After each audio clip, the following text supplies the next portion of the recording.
How's everybody doing? Voice might be a bit low. Bit low? I'm not really sure. This is as high as I can make it. Oh, you're a frog. I'll try to just get the mic close to me, but I don't think I can. I don't think I have an option to make it any louder than this.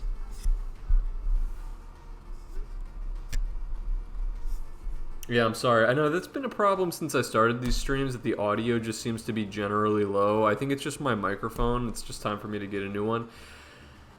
Yeah, I'll just scream really loud for the whole stream. But I do have some good news. So here, why don't we go to the main? Why don't we go to the main? Ready? Jump scare warning.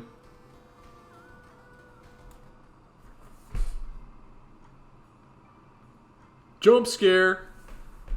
Is it still, like, really low? Did I scare you? I don't know, you're good on volume to me. I don't know. I always feel like when I'm exporting the video, like when I'm actually editing it in Premiere to upload to my YouTube channel afterwards, it does seem low to me. So, I don't know. I don't know what's going on. I don't think that my microphone's very reliable. Spooky stream. But, I don't know. It's definitely, I'm overdue to get a new microphone. I actually did get a nicer microphone from YOLO Swag. He kind of gifted this to me. But I need to buy, like, the rest of the setup, because right now it's literally, I don't have anything else to do with it. What are we drawing today? We're going to draw today's prompt, which is a Yassified Dracula. And, as Annie has just asked, I have very good news. I'm not currently I'm on the same computer that I've been using right now, but yesterday I purchased my new computer. It's supposed to get here tomorrow. Yesterday or 2 days ago. Purchased the new computer. Did you get your significant other a boob mask yet? No. That's a good question. I have to do that. I'm overdue. So yes, so I got my new computer. I had advice from a few different people. A close friend of mine who's good with computers was kind of my, earpiece in the whole thing, and then also one of the resident executives on the Cold Cuts Discord, Trash Bins, was giving me some really good information too. And where they disagreed was Trash Bins was really encouraging me to build my own PC, and Kyle, my friend, was kind of like, yeah, he was sort of 50-50, but he was like, I think it might be worth just buying the pre-built, because you can get, like, good, what we call it, stats, or whatever, like, on like, a computer. And it was, like, about $100 price difference between what Trash Bins, the parts, was sending me, and the pre-built that we were looking at on Newegg. So I ended up just going with the pre-built, because it certainly is going to be a huge upgrade from what I'm using right now. It looks like a really good computer. Built my own PC, hated every minute of it, stressful the whole way through. Yeah, that's kind of the way I saw it, is everything that I read online was saying that it was really easy, and that, that pretty much anyone can do it. And even though I joke that I'm not very good with computers, like, I'm good enough with computers that I probably could have built it. But my friend was kind of like, it's up to you. Like, if it sounds like it'll be a fun project and you're into just, like, the idea of just doing it, and it would just be like kind of a cool experience, then you should go for it. But if the idea of having to kind of put the parts together, and then the possibility of it not working and having to spend the next couple hours like troubleshooting doesn't sound fun, you know what I mean? Then he was like, just go with the pre-built. And I kind of was like, yeah, like I already get frustrated with technology as is. Like, let me just get one that's pre-built and then upgrade things later on if I need to. And the other benefit with the pre-built was that it came with, well, I have a mouse, but it came with a mouse and a keyboard, like, included in its, like, little bundle deal. I already own a monitor, so I just had to get a webcam and some speakers. So it was like, I was like, let's just go with this one. So anyway, I got this cool Asus pre-build. Didn't set me back too much, and the subathon, which was a huge success, really, like, helped me put some money towards that, which was awesome. So, and it was just my birthday a couple days ago. Woo! too. On the 16th, it was my birthday. So it was kind of like a little birthday present to myself to just kind of like, I was like, I knew that getting a new computer was going to upgrade my whole situation. You know, thank you for the birthday wishes. Let's see. Pope Alexander said, built my own PC, enjoyed every minute of it.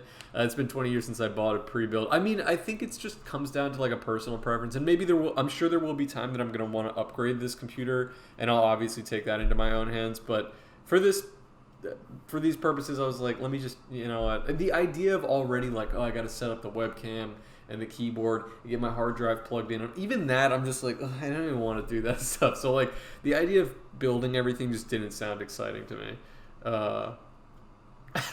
Studio Zero said, I built several PCs. My last one gave me a breakdown because it wouldn't work. Not fun. Yeah, I just was not really like, not feeling it. Didn't really want to do it. But I'm really excited to get this new computer. It was like, and it's one of those, I don't know what it is about like every computer now. Like every time you buy a PC, they all have that crazy rainbow light array. Why is that? Like, there's no way to opt out of that. Like if you're getting a new computer, you're getting the rainbow light. So I was just like, okay, like sweet, why not? So I'm getting one of those fancy ass computers with the thing.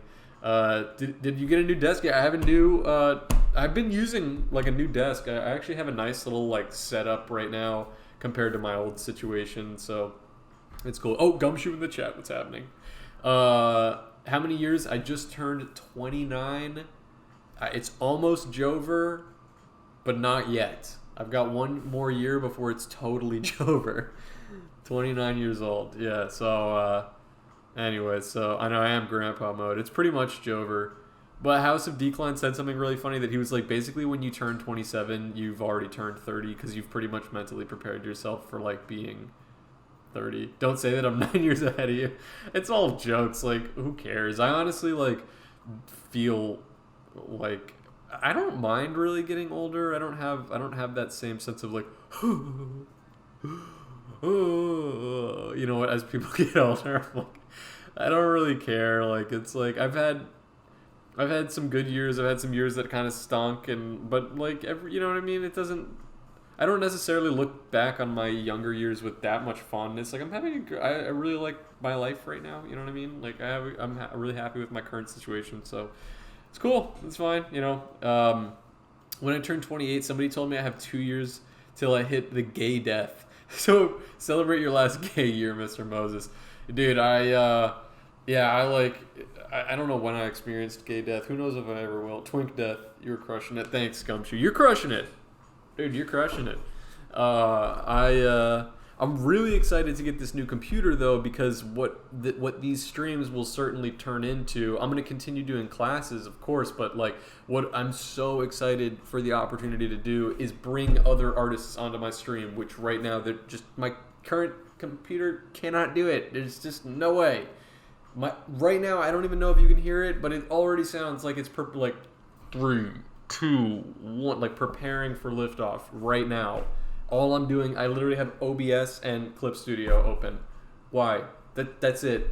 Like, there's no reason. So, artists like Gumshoe, I mean, I don't want to drag you into it if you don't want to come on, but I would love to bring Gumshoe on. And, obviously, Yellow Swag Studios, if I can drag House of Decline, Rory Blank, you know, all these guys that I'm always talking about. Bottling Sunshine, like, all these artists that are just great. And then, I'd love to bring some people on, too, who are, you know, my buddies that I've also, like, online friends and stuff, who are not necessarily artists, like, it's not what they're known for, but still bring them on just to, like, draw, you know, and just have fun, because that's also part of the mantra is, like, you know, this is not necessarily an artist-exclusive stream. It's supposed to be, like, for, you know, for everybody. Come right in here and just hang out. So, anyway, so what we're drawing today, everybody can draw. It's like that. It's like Ratatouille. Anyone can cook. Anyone can cook. Anyone can draw. Oh wait, I should probably change the title. This is not my subathon anymore. Beetle Moses art class. I'll just do free art class with Beetle Moses. That's better, right? Boom. Stream info. Dang, not my first subathon anymore. But once again, I do have to say thank you so. Whoa! Hernandez, AM93Z just subscribed. They subscribed for 9 months. You're an absolute baller. Thank you, Hernandez. And which actually like brings up the next point, which was basically just I wanted to say thank you so much to everybody who watched the subathon last week. We streamed for 9 hours. Can you believe that? Just under 9 hours. It was like 8:45. I started at like 2 p.m. Maybe it was 3 p.m. Yeah, I think I started at 3 p.m. and wrapped like just before midnight. Literally insanity, but which I was not expecting. But and thank God I capped the like time. I capped it that it was like no more than however many streams. Like hours, I mean, like 7 hours could be added. Because I was like, Jesus, I'm going to be streaming until like the early hours of the morning. So, but I was still streaming really for a long time. We were drawing some kooky stuff, and everybody came out. I hit my sub goal. I got 100 subs, which is amazing. And so, pretty much broke the world record. Kai Cenat, who, yeah, we were drawing Pokemons with tits.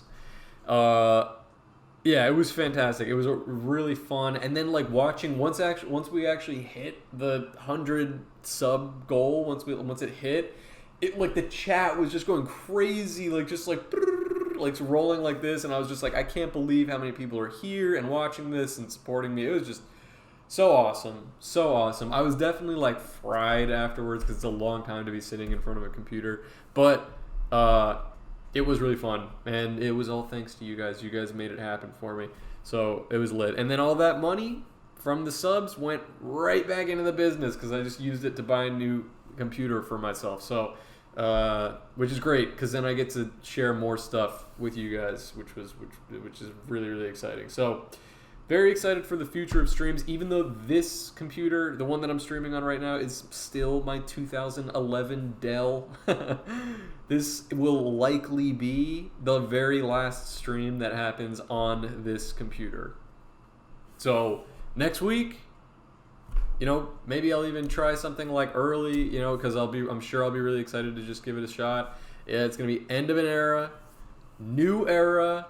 Hopefully I'll be able to bring a guest on like right away for one of these streams, and then also we'll be able to do more variety too. You know what I mean? Sometimes the art stuff. I know I love doing the art classes stuff.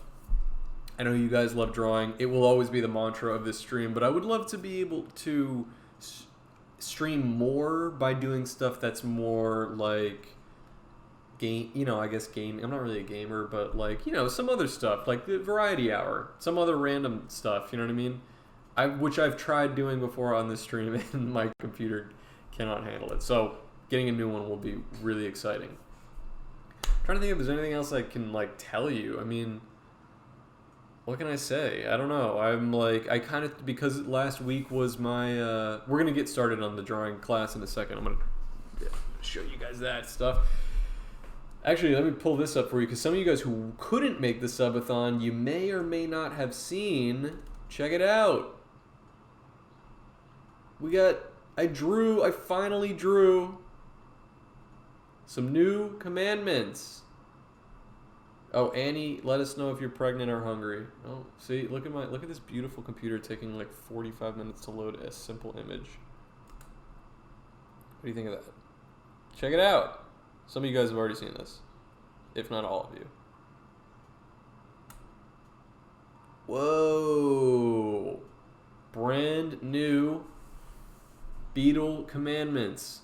So, as you guys know, I think everybody who's in here probably already knows, but maybe there's some new folks. This is an art class. I'm going to show you guys how to draw something, and what we're going to draw today is the prompt of the day, which I can't remember who recommended it, but it was given to us by the Inktober Discord.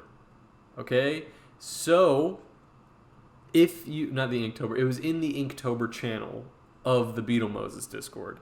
So, if you're watching and you're like, Discord? I don't know what you're talking about. There is a Discord. If anybody wants to drop that Discord link It's !Discord, and Nightbot will drop you that link. It's totally free to join, and we're doing Inktober, which is really exciting. Everybody, all of the prompts are user generated, right?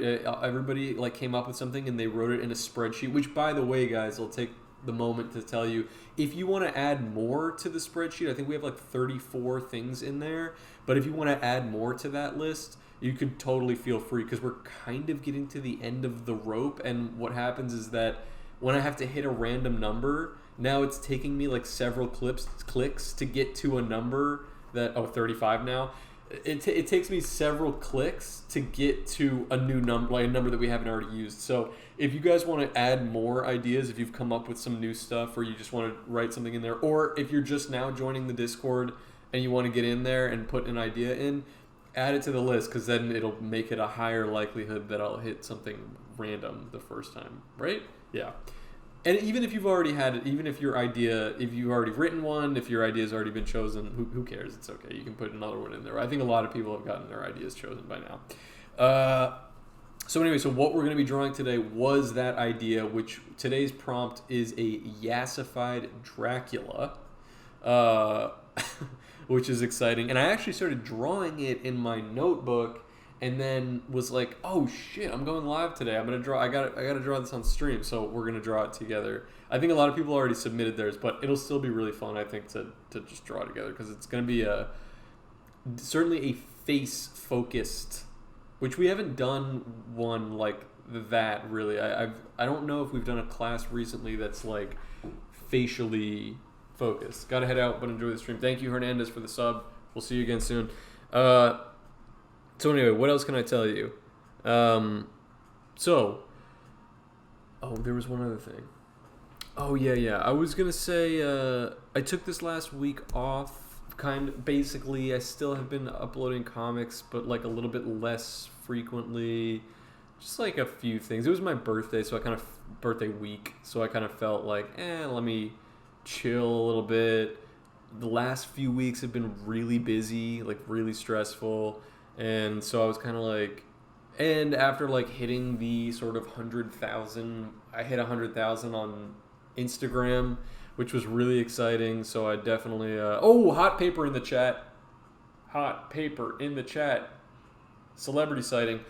After that, I kind of felt like, okay, maybe I can kind of just like chill for a minute. I was really in like like going crazy for a minute, and then hitting that little milestone definitely made me feel like, okay, let me just like breathe for a moment. You know what I mean?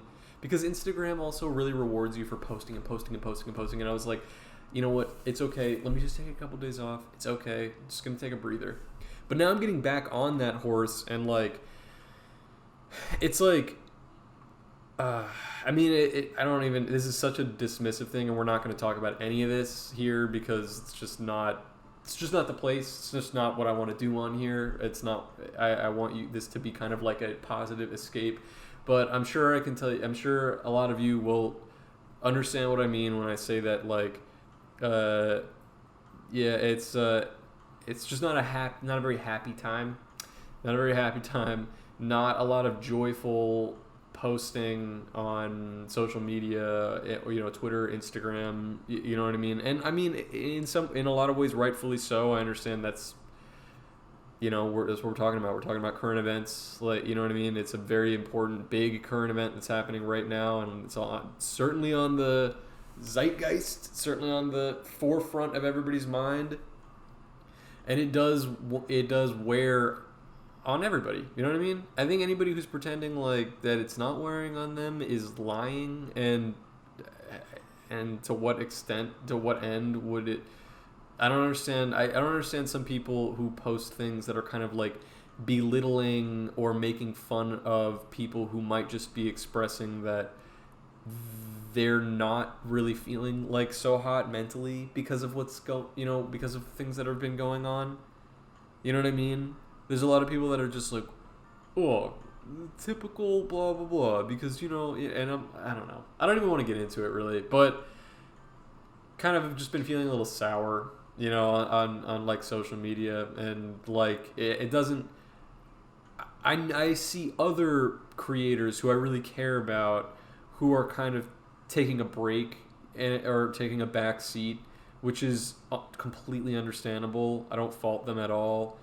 And then there's a side of me that makes me feel like, well, I don't know what the right thing is to do exactly. Do I also take a back seat? Do I just like kind of, is it selfish for me to like continue, or is it the right thing to do to, just be making things that's just like positive in my mind, like just like positive material?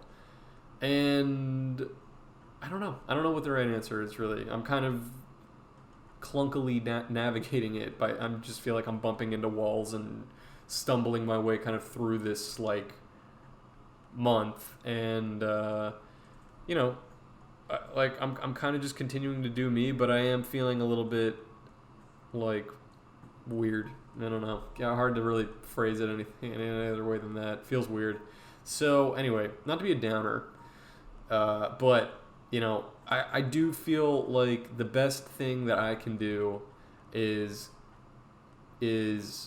continue to give as much of myself in a positive way to you guys, to social media, you know what I mean? And hopefully just be kind of like a little, like little shining little moment, you know what I mean? Just a little happy moment in what otherwise kind of feels like a sea of despair, you know what I mean?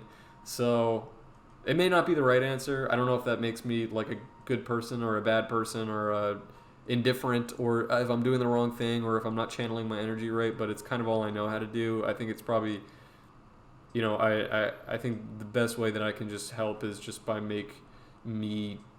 continue to try to just be the best version of myself, and hope that it just makes other people feel good, because it's really all I can do. It's all I can do. So anyway, all that is to say, I'm kind of rambling, but all that is to say, I'm kind of like, after this like sort of week off, which I took for more just kind of like personal, enjoyable reasons, just that I kind of needed a breather. Now I'm just finding it especially difficult to kind of get back on the horse because of, the state of things, I guess. You know what I mean? In short, let's see, Pope Alexander says, in short, social media has been not a shit show, but a straight up shit hurricane. Rip Mr. Leahy. Yeah, it does feel like that, you know what I mean? And I know a lot of people have their heart in the right place. I think almost everybody has their heart in the right place, which is the frustrating part. Everybody kind of feels like they're doing the right thing, but humans are humans at the end of the day, and it's hard to not just get like, whoa, totally swept up in the shit hurricane. And yeah, I don't know, it's a little nuts. And then for what it's worth, I would say continue doing what you do. Despair can only endure if good folks aren't planting the seeds. Construction. Yeah, it's probably true. I mean, I don't know.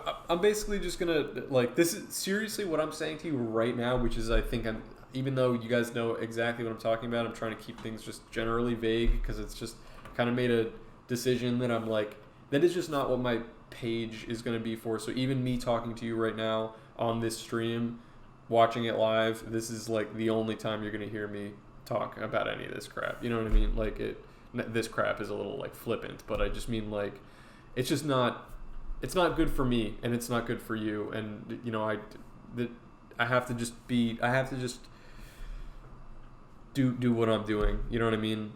But I guess that is to just let you know, like, behind the scenes, I am feeling a little, like, wary. But I'm just going to continue doing. And the only reason I'm sharing this with you guys is because, like, I do sometimes feel like, while this Twitch stream is still at, like, kind of a small stage, it's easy for me to be a little bit more, like, open and honest with you guys who are watching. Because I know you guys are, like, Beetle heads, so to speak. Not that there are Beetle heads who don't watch it, but I just mean, like, I feel a little bit more comfortable talking with the chat here because it's a little smaller, you know what I mean? But I've also expressed this to, like, some of the people on my Patreon and some of the other, like, some other creators who I'm close with. And so it's like, anyway.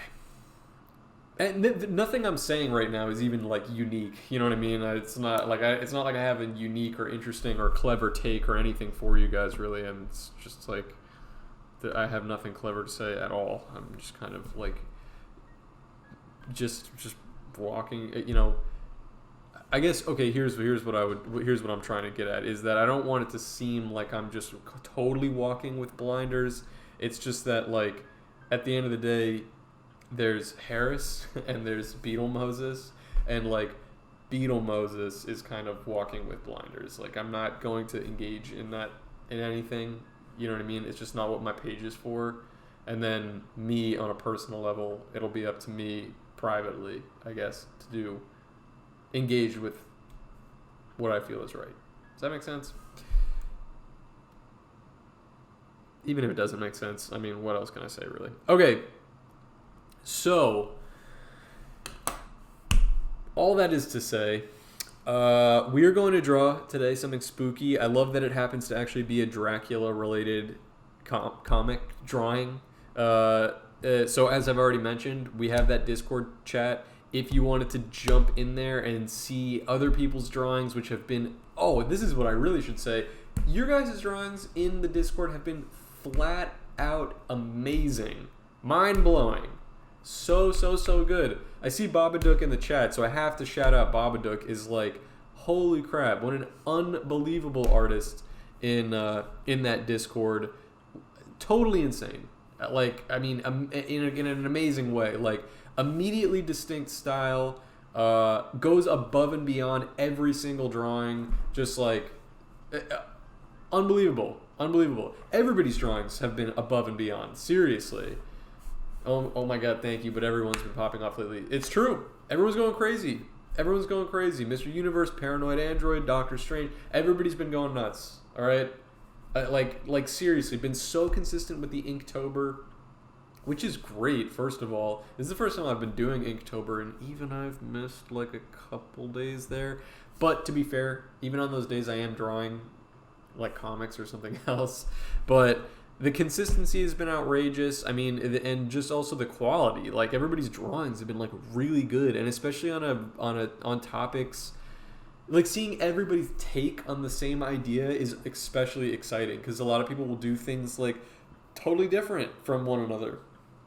It's awesome, and there's people posting just drawings. There's people posting full comics in all different mediums. Some are just like pencil on paper, and some have these like immaculate like digital paintings. We had somebody, I'm forgetting who it was, but somebody just did this unbelievable they built like a diorama of like the Great Pumpkin emerging, like and like these little cult followers like are standing around it. So amazing, so sick. If you're not on that Discord, you're doing yourself a huge disservice. You should absolutely be in there. It's really inspiring and fun and funny. Like a lot of this stuff is amazing. And I have to shout out also Bingus. I don't know if Bingus is watching, but you guys probably also recognize in the chat, Bingus has been drawing their Inktober drawings. They've been basically doing every day a page to a couple pages, like at least like a few panels usually, of this comic that they've been doing, which is like largely inspired by Skinamarink, but features these two animals, this like gay couple of these like funny animals, like a bear and this like tiger, and it's just, again, it's drawn it's got so much character. It's so funny. Like just watching it like unfold, and it's only posted to my knowledge in that Discord, is like so good. Like I'm really excited for it to be all the way through, so they'll feel comfortable sharing it, you know, elsewhere, like with other people. But just like definitely has become something of like an iconic part of that chat, which is great. Yeah, I love them so much. Best part of my day. I know. Seriously, every time that it's like every morning we get a new one from Bingus, like a new couple panels of the page, and it's super funny. It's really funny. I love the way they draw those characters. So anyway, so we're gonna draw this Yassified Dracula today. That was today's thing. If you're watching, do we have any first-time chatters? I know it's kind of playing it low-key. I like totally forgot to advertise the stream, but you guys, you know, you already know it's good. Any first-time chatters? Anybody new in here? I think we've got pretty much all the same faces, but that's okay. Just me, I think. Summon the cat. You know what? If it's just you, this stream's dedicated to you, baby. So basically, this is not just an art stream. It's not just me drawing. It's also an art class. Everything that we're drawing today is I'm going to draw super slow and easy so that you can follow along. And even if you've never drawn before, if you're a career artist, it's just for all skill levels, any skill level, and you'll only need a pen and paper. If you have more than that, if you also have like a pencil or other materials that you want to use, or you're drawing digitally or something like that, that's totally fine. But if you're sitting at home and you're like, I don't have anything to work with, all you need is literally a piece of paper and a pen. That's it. Boop, just these two. And you'll be able to follow along. All right? And before we get started, I have some new pencils my mom bought me. That's amazing. You should absolutely break into those. New pens, even better. Okay, so before we get started, when we're drawing together, okay, there are no rules. All right, there are no rules. Which, by the way, the new commandments. I don't know if anybody's noticing this for the first time, but I know there were some people who expressed there was some dismay that the guy giving a thumbs up, what the stock photo of man giving thumbs up was not featured in this one, and I just want you to know, rest assured, if you're watching at home, he's still there. He's on there. You might not have noticed him, but he's still with us. So, it might take you a second, but he's there. All right? See if you can find him. Anyway, these are the commandments. All right? There's no rules, but these are just the commandments. It took me a while for my eyes to perceive, but I can confirm he's there. These are the commandments as we're drawing. Okay? You can't see them on a low setting because my Wi-Fi is garbage. It's okay. You can watch it with the upload. Maybe I'll send this picture to the chat. Okay, so these are the only things that you should keep in mind as we're working together. Okay, number one, don't be too hard on yourself. Okay? I'm not paying you for this. I'm not grading you on this. That's all that matters. We're doing it for fun. Okay? My mantra from the beginning of these streams and all the way to the end of the streams has always been that it's really fun just to create. It's fun to draw. It's fun to be expressive. You need no other reason than that it's good for your brain and it's fun. And so yeah, that's pretty much it. That's all I got to say about that. All right? Don't be too hard on yourself. We're doing this for fun, and when you post your drawing in the Discord afterwards, I just don't want to hear anything that's like, oh, my drawing sucks. I suck at art. Sorry, you guys have to endure that. Like, no, don't say anything like that. We've pretty much phased that out in the community, I'd say. I really don't even see people say that. But just bear it in mind, all right? When you're sending your stuff, if you aren't happy with how it came out in the end, there are avenues to ask for some feedback on your work. Okay, so absolutely you should do that. Okay, but when you send it in, you can say it in a way that's more just like, hey, like, I finished this Yassified Dracula, but I'm not really happy with how it came out. Like, is there any, like, can anybody give me a tip on, like, what I could do different next time? You know what I mean? It's that easy. But don't come in there with the negative talk. There's a difference between actually searching for a problem to an issue versus just the my drawing sucks. So don't be too hard on yourself. Number 2.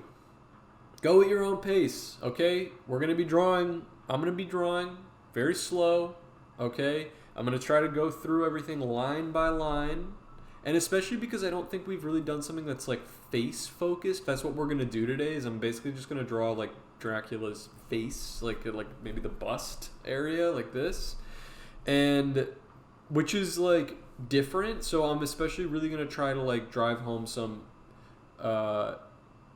like talking points, like things that you'll remember. All right, but if I don't explain something right, sometimes I go too quickly, or I don't explain something clearly enough. Clearly, I'm watching the chat. There's not that many of us in here, so if you're having an issue, you know what I mean, just let me know. Just say it in the chat. I'll go back and I'll do it all over again.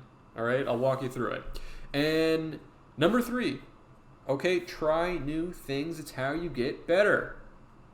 Okay? So, for example, you may feel like as an artist at home that you're not so, excited about drawing a face because you found them to be difficult in the past. You know what I mean? Maybe it's not your thing. That is a perfect opportunity for you to pick up the pen and try something different, okay? And then on days off, which also in the Discord, we have separate chats, separate channels in there so that people can send art that's unrelated to the stream, but just projects that they're working on that they'd like to share with the community. On your days off, if you're drawing things, you have an idea, but you feel like, oof, that's going to be like kind of difficult, or I've never drawn something like that before, you absolutely should sit down and do it. You got to do it, okay? Because it's how you get better. And I've said this like a few times before on this stream that like part of my sort of becoming a career artist, so to speak, and I mean just like it's my full-time job, so I'm drawing a lot more. Part of something that I learned over this last sort of year and a half is that that willingness to try something new is a muscle that you work over time. And then you'll always, when you have an idea that feels like a little bit outside of your comfort zone, no matter how good you get at art, you're always going to have that moment that you're like, ooh, that is going to be challenging. But the time that it takes from that thought to the next thought, which is like, fuck it, we ball, in the beginning, it could be long. You have to force yourself to be like, to just skip right over and just be like, fuck it, we ball. And just draw it. You know what I mean? But as time has gone on, I have had so many of those moments where I've been feeling like, oof, this idea. Like, what was the drawing that I just posted today? That was one that was sitting in my notes for a little while that I was like, that's going to be complicated. There's a lot going on. Where it was the guy that's buying, like, the nips of alcohol. That's what we call them in America. I don't know if there's, like, another proper word for it. But, like, the little bottles of liquor. He's buying them at a store. He's getting like a whole bag of them. And then the clerk is looking at him kind of crazy. Like, why doesn't this guy just buy one bottle? But then he's partying with a bunch of like gnomes, basically. And so that one, I knew when I had that idea, I'm like, oh, I really like that idea. It's really fun and it's cool and it's cute. But there's a lot going on. It's a lot of different, like, I had to like visualize it and kind of storyboard it in my head. Usually garden gnomes creep me out, but that comic is wholesome as fuck. Thank you. I really liked that idea when I had it, and I was like, it was one of those things where even up after I kind of finished it and I looked at it, I was like, oh, Jorge! Subscribe to Tier 1. They've subscribed for 9 months. And Jorge said, hello, did you get a new PC? I did, but I'm not using it yet because it's arriving tomorrow.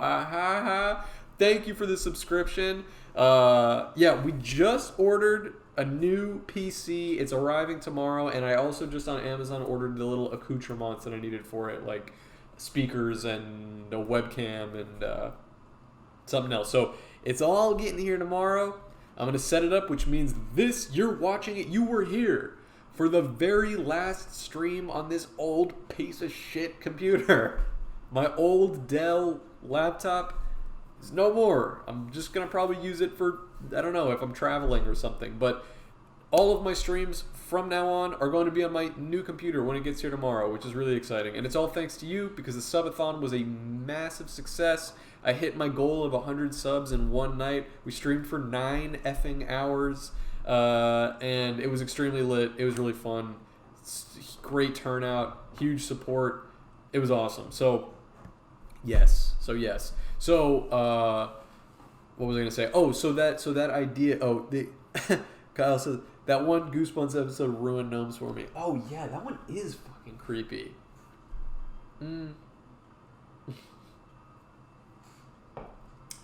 Surely the transition to a new PC will be smooth and free of technical difficulties. Baby, if you tuned in, if you wanted to watch a stream without technical difficulties, let me tell you, you better go watch, I don't know, Sniper Wolf. Some other bullshit, I don't know, fuck. I guarantee the first, 5 weeks of me streaming is going to be technical difficulties, but at least the shit will not be setting my desk alight because of how slow everything is. And I'll actually be able to stream some other stuff too that's not just me drawing on Clip Studio Paint. Very exciting. Anyway, I was talking about this comic that I just drew, which was the gnomes partying with the guy who bought a bunch of, what do you call it? Little nips of alcohol. And when I had that idea, I was like, fuck, that's going to be hard to draw. Sat on it for like a week, maybe longer, where I was kind of just like, yeah, I'll draw it. It's going to be difficult. And then finally I sat down today. I hadn't really drawn anything for a while. Oh, and the other idea, actually the last few ideas that I've been drawing. The other one was that freaking Dare Lion comic. Oh, what a freaking nightmare that was to draw. I mean, it was like 3 of the most complicated panels that like I've ever oh my god, that was such a complicated one to draw. Like above and beyond, like way, it seriously, most comics when I'm drawing them, most of them, it's hard to generalize, but I would say the average amount of time that I spend is like 2 hours total, front to back, where I start with a pencil, I ink it, and then I scan and color it. It's about a 2.5 hour window. That fucking Dare Lion comic, oh my god. Dude, it took me like so long. 4, 5, maybe longer. It just like, it wouldn't end. And I kept fussing with it. Like, I just was like, and then even at the end, I was like, does this even translate? Like, did I do this right? Is this effective? I don't know.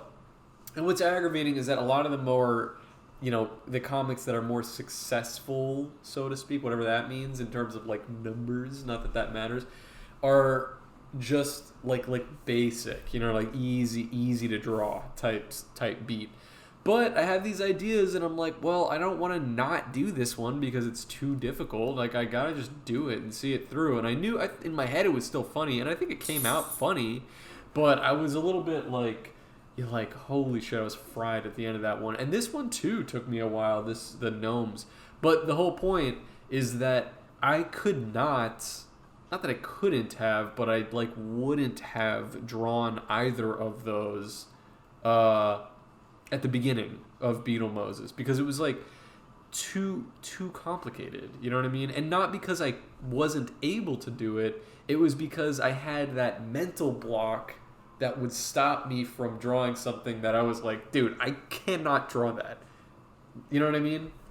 Anytime you have that voice in your head, it's like, it's never true. You absolutely can do it. And it may not, you have to accept that it may not come out how you want. And even with the gnomes one, like, when I did that one, even though I am happy with how it came out, I was a little bit like, maybe there's too much going on in here, because you lose the punchline in a webcomic. The webcomics, I'm learning as time goes on, are something of an unforgiving medium, because they are forgiving, but they're unforgiving in the sense that, like, people want, like, bang. Like, people want to read something and it's like, boom, I got it. So if there's too much text, forget it. If the idea is a little too lofty, 50-50. Sometimes people will get it quicker than you think. Sometimes it won't. You need something that's like bang if you want it to go viral. But it's like, I'm not so concerned with virality. You know what I mean? Like the reach these days. I'm more concerned with just making the comics I want to make. But I'd be lying if I said that sometimes with these comics that I'm like really spending a lot of time on, I'm like, I kind of wish this one went crazy mode, because it would have felt like a bigger like payoff, you know what I mean? But still believe that they were successful. Hot Paper, I got some advice for that feeling if you want it. Hit us! Give me the advice.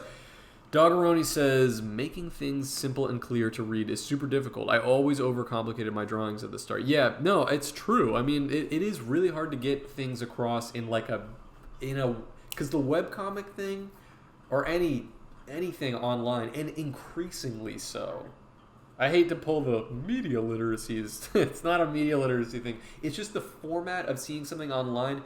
You got to get it. You got to get it right away. Because the only time that an idea, some of the best ideas need to be longer and fleshed out. Like, obviously, one of the pieces that I'm most proud of is Druzy, my, 50-page comic, right? I worked really hard on it, and I'm really happy with how it came out. But it's impossible to get it like that because it's 50 pages. Somebody has to be in the mood to sit down and experience something that's a little bit longer. When you're scrolling through social media, not a lot of people are ready to want to experience something. Do you know what I mean? They just want to. You have literally a 2.5 second window that it will click or forget it. Do you know what I mean? So, a little bit of a tangent. All of that happened because I started the try new things. That's how you get better. And I was telling you to start doing things that are more complicated.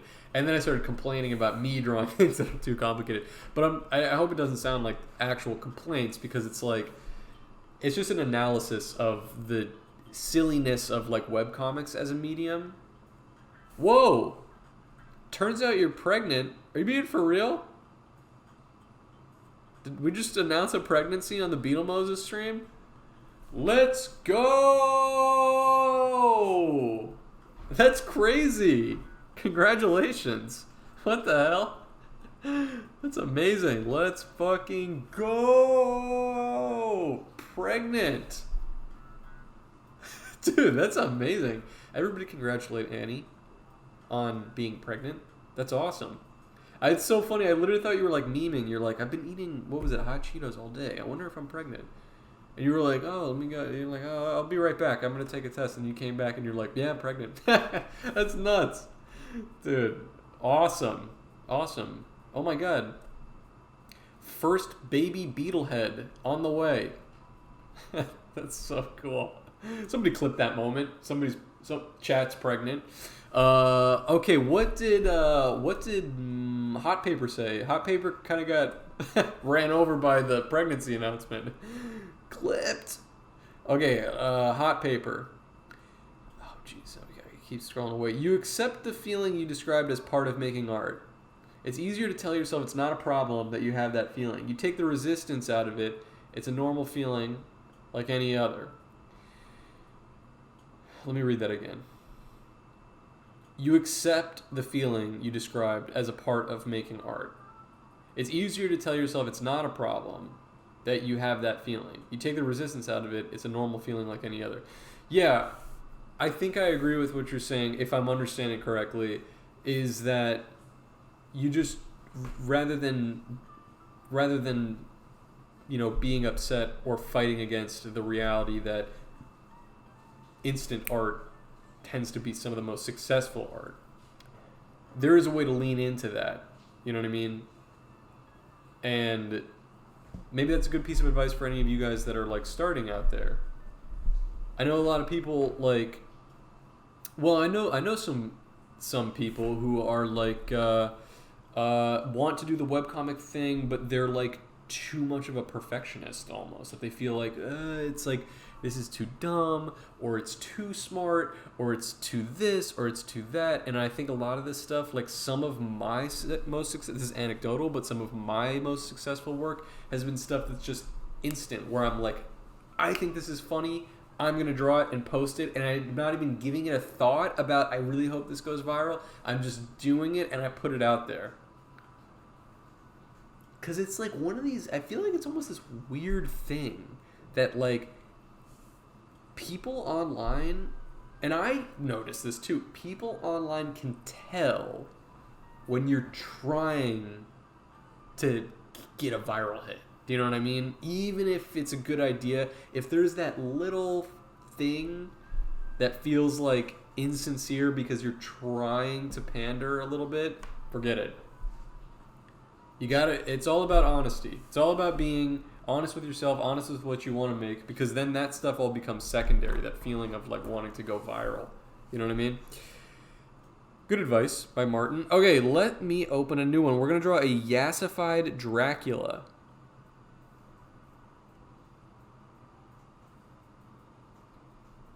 Is everybody ready?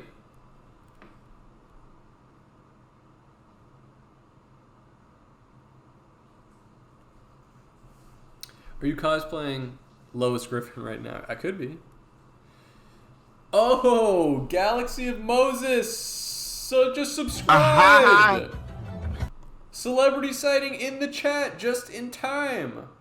How you doing? What's going on? Oh, and Donna Brand in the chat too. Oh, Annie asked, like, trying too hard in regards to... Yeah, you could. That's a pretty easy way to put it. That like trying too hard, but I don't think you should make that. There's a difference between trying really hard for a sincere reason. Like I try. Like I don't want you guys to think like, yeah, I don't even care. Like I try, but I'm not so focused on I'm trying to go viral. I'm more just like I'm trying to put out good material. It's cool to try, but you have to be trying for the right thing. Do you know what I mean? You got to be trying hard on something that matters, and you shouldn't be trying hard to make other people You shouldn't be trying too hard to make other people happy. You should be trying to just make things that you think are good. And okay, and Annie, I hear you. So where you said I feel like I tried too hard, but consider that voice in your head is lying to you. You know what I mean? Which sounds harsh, but I had that voice for a really long time too, that I was afraid to put more material out because I was afraid of people thinking that that I cared, because that didn't feel cool. It felt like, oh, people are going to think that I'm, that I'm trying too hard, that I'm like pushing something, you know what I mean? But it's just not true. And if your material is really good and honest, people want you to try hard. There's a difference, and it's hard to articulate, but there are creators. There's certainly creators, obviously. There's a lot of creators. Art class, more like art therapy. Can we get a yummers in the chat? Let's get a yummers in the chat. That's so real. Art therapy is important. That's basically what I'm doing this for right now. We live in not very nice times. Sometimes I just want to be feeling good. Can we get a yummers in the chat? Sometimes I just want to, just be chilling. This is not Yassified Dracula. No, I'm not. I'm just freaking around. I'm just digging around. Yummers, no bummers. It's so real. Bring back yummers for the Halloween season. Absolutely. I wish there was a way I could pass out candy to my subscribers. So anyway, don't be so concerned about trying too hard. Okay? The way that you defeat that is you continue to try hard, right? Because you're always going to have that feeling where you're like, you want to try. There's people who don't want to try, and there's people who want to try. If you're lucky enough to be one of those people that actually wants to give a shit, the last thing you should do is try to snuff out that flame because you feel like it's wrong. No. The other type of people who don't give a shit, they fear you, Annie, and anybody else who is listening to this that this resonates with. If you feel like you're being cringe because you're trying, no. Society wants you to think that it's cringe to try. They want you to sit on your ass and be broke. That's the truth. They want you to do nothing. They fear the one that tries. You must try. And there's no such thing as trying too hard. The only thing that there is such a thing of trying too hard is trying too hard.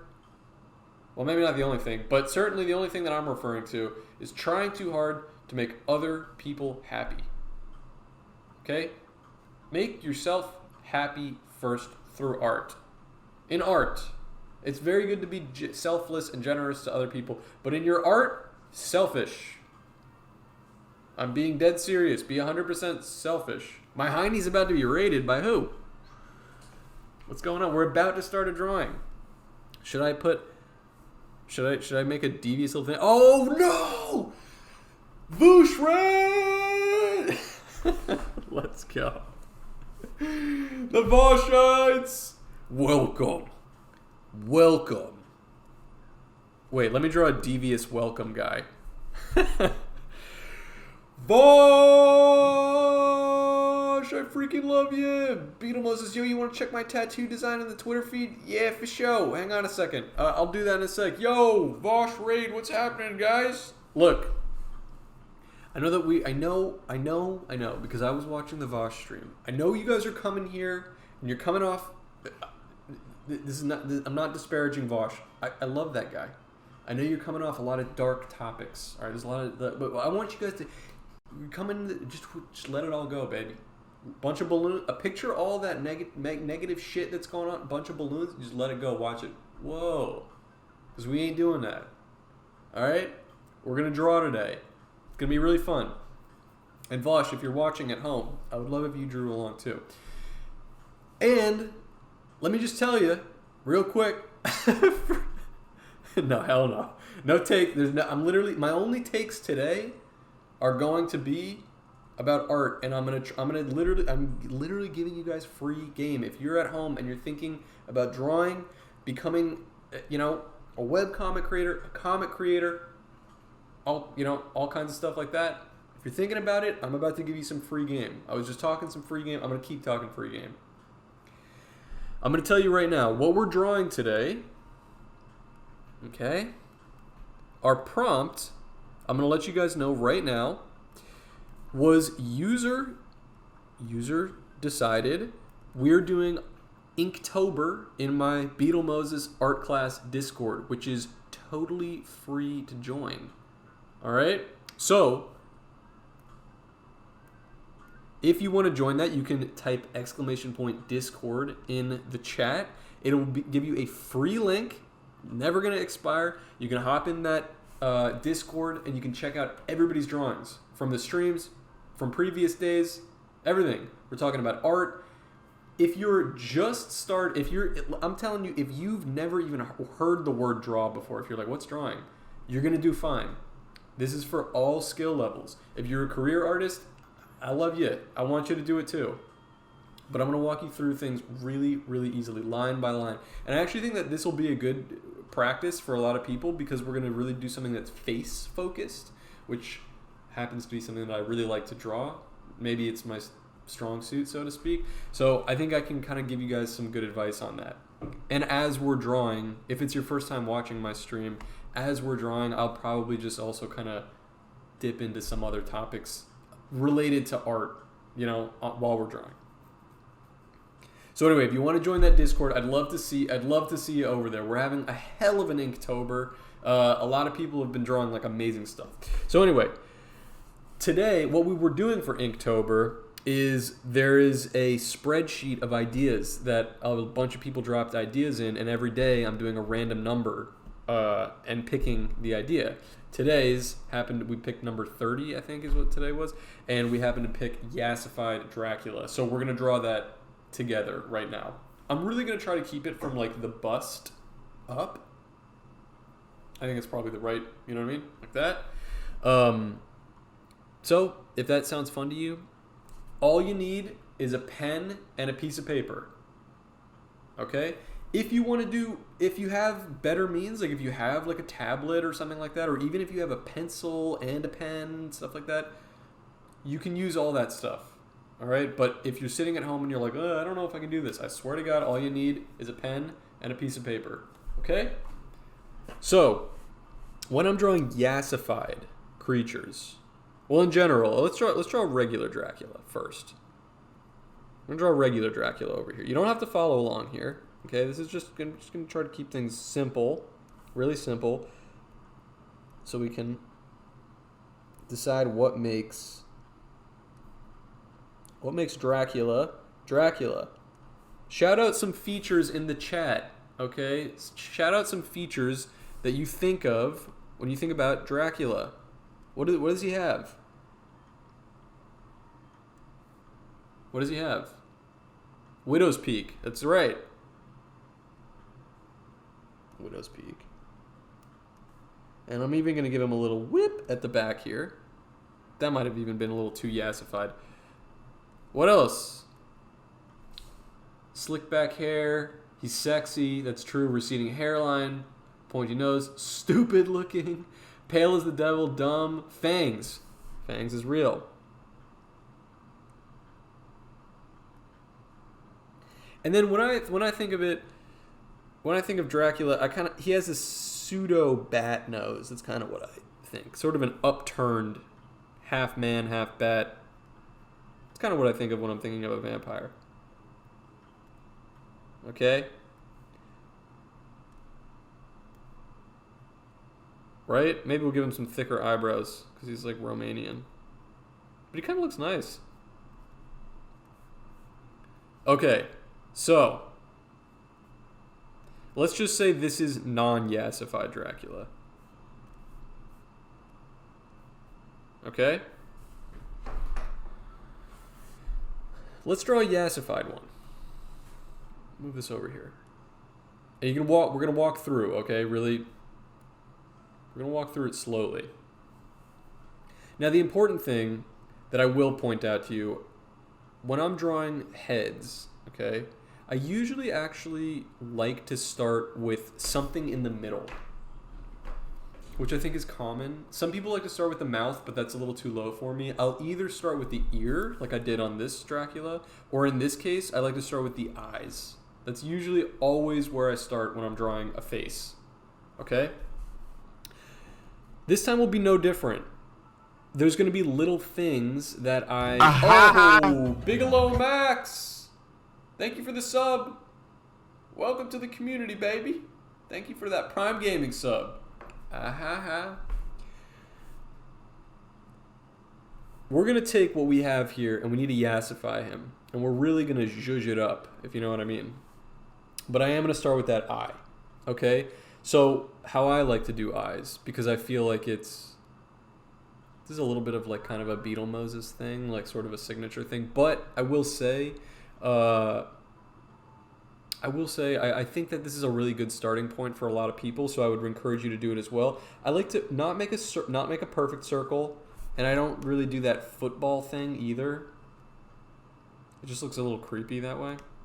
Sometimes if I'll just do like that, you know, if I really want it to just be like a not goofy, but just like a regular eye. But in this case, because we're really going cartoony, I start with an oval. Okay? So give him one oval. Oh, Theodore Rush! Thank you for the sub, baby. We got those Prime Gaming subs rolling in. Theodore Rush. Ah-ha-ha. Ah-ha-ha. Ah-ha-ha. Welcome to the cult of Beetle. Ready? Now, here's what I like to do over the eye, okay? This is what's going to make things kind of yassified, okay? First of all, I'm going to give him this eyebrow. It's a little bit of a weird shape, but watch how I do it, okay? It basically looks like an S on its side. Let me zoom in a bit there.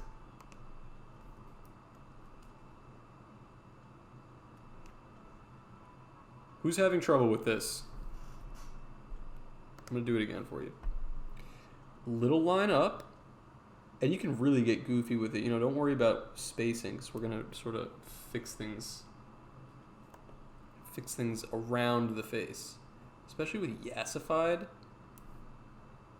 That's a cool shape, right?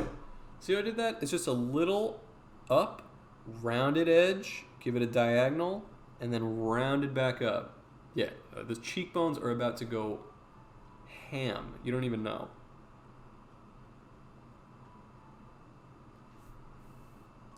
Now, I do want to kind of maintain,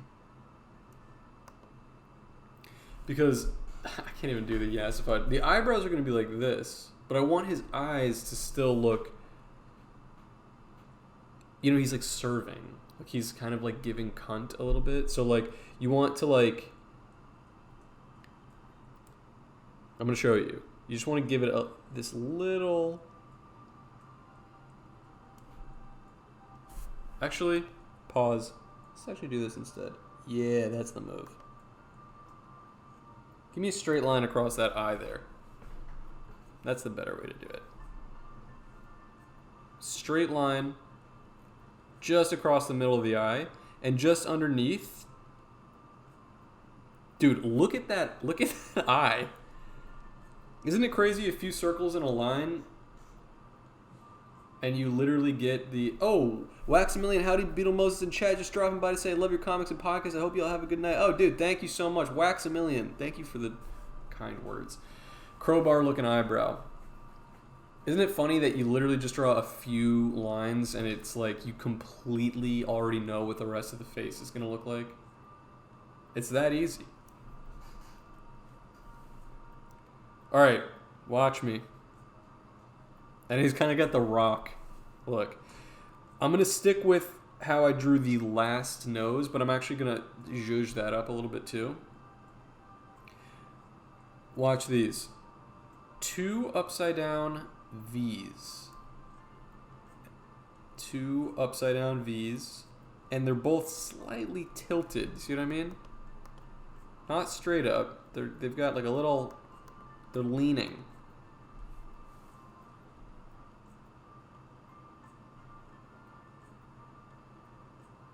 Yeah, in italics, exactly. And when you draw those on the right side, we're going to get another line and go straight up to the eyebrow. Or to the same plane of the eyebrow, I should say. Same level. And I'm giving these little... Getting into high tier nostril techniques. Yeah, these are... I would say you could even kind of give some shading to it if you wanted. See that? I kind of like filled it in like an A. Filled in that top bit. And I gave it this little equal sign on top too. Now the other eye, it's the same, we're going to draw the same thing. Is everybody following along? I don't want to be going too fast. I'm going to draw the same thing, but it's peeking out from behind the nose here.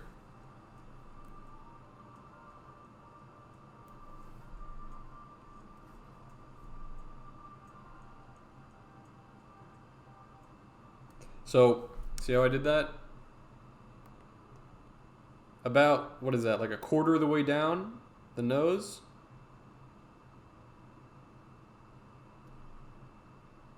Circle, or oval rather, and give it another line. And a circle underneath. Look at that. Already extremely yassified. But it's just going to keep going.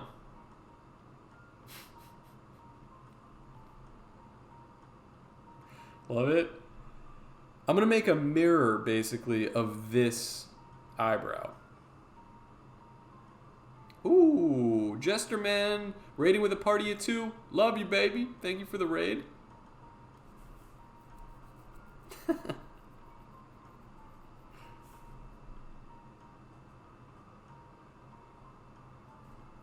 What's going on? Let's give this other eyebrow up. And you'll notice that this eyebrow, actually, I drew slightly length. It's a little bit shorter. I don't want to get into too much complicated stuff, but basically because of the placement of the eyes and the curve of the face, we're just seeing a little bit like less of the eyebrow. So for all intents and purposes, you just make it a little bit shorter. Like Cyber Chase. All right. Now, we're really going to get into some of the vampire features, okay? Well, actually, not quite yet. We're going to start with the cheekbones. Here's how I'm going to do it. Cheekbones are very important in terms of the yassified thing. Nice room? Thanks. It's like nothing in this room. Ashamed to ask what Yassified. Does anybody want to explain? I don't know if I'm exactly the one to explain what Yassified means. I'm truly in the void.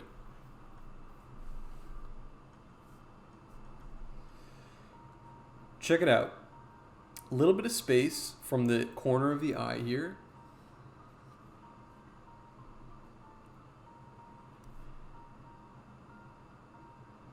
When you slay. Exactly. Contour and lashes is how I understand it. See how I just did this cheek? This cheekbone is, you could hang a towel on this thing.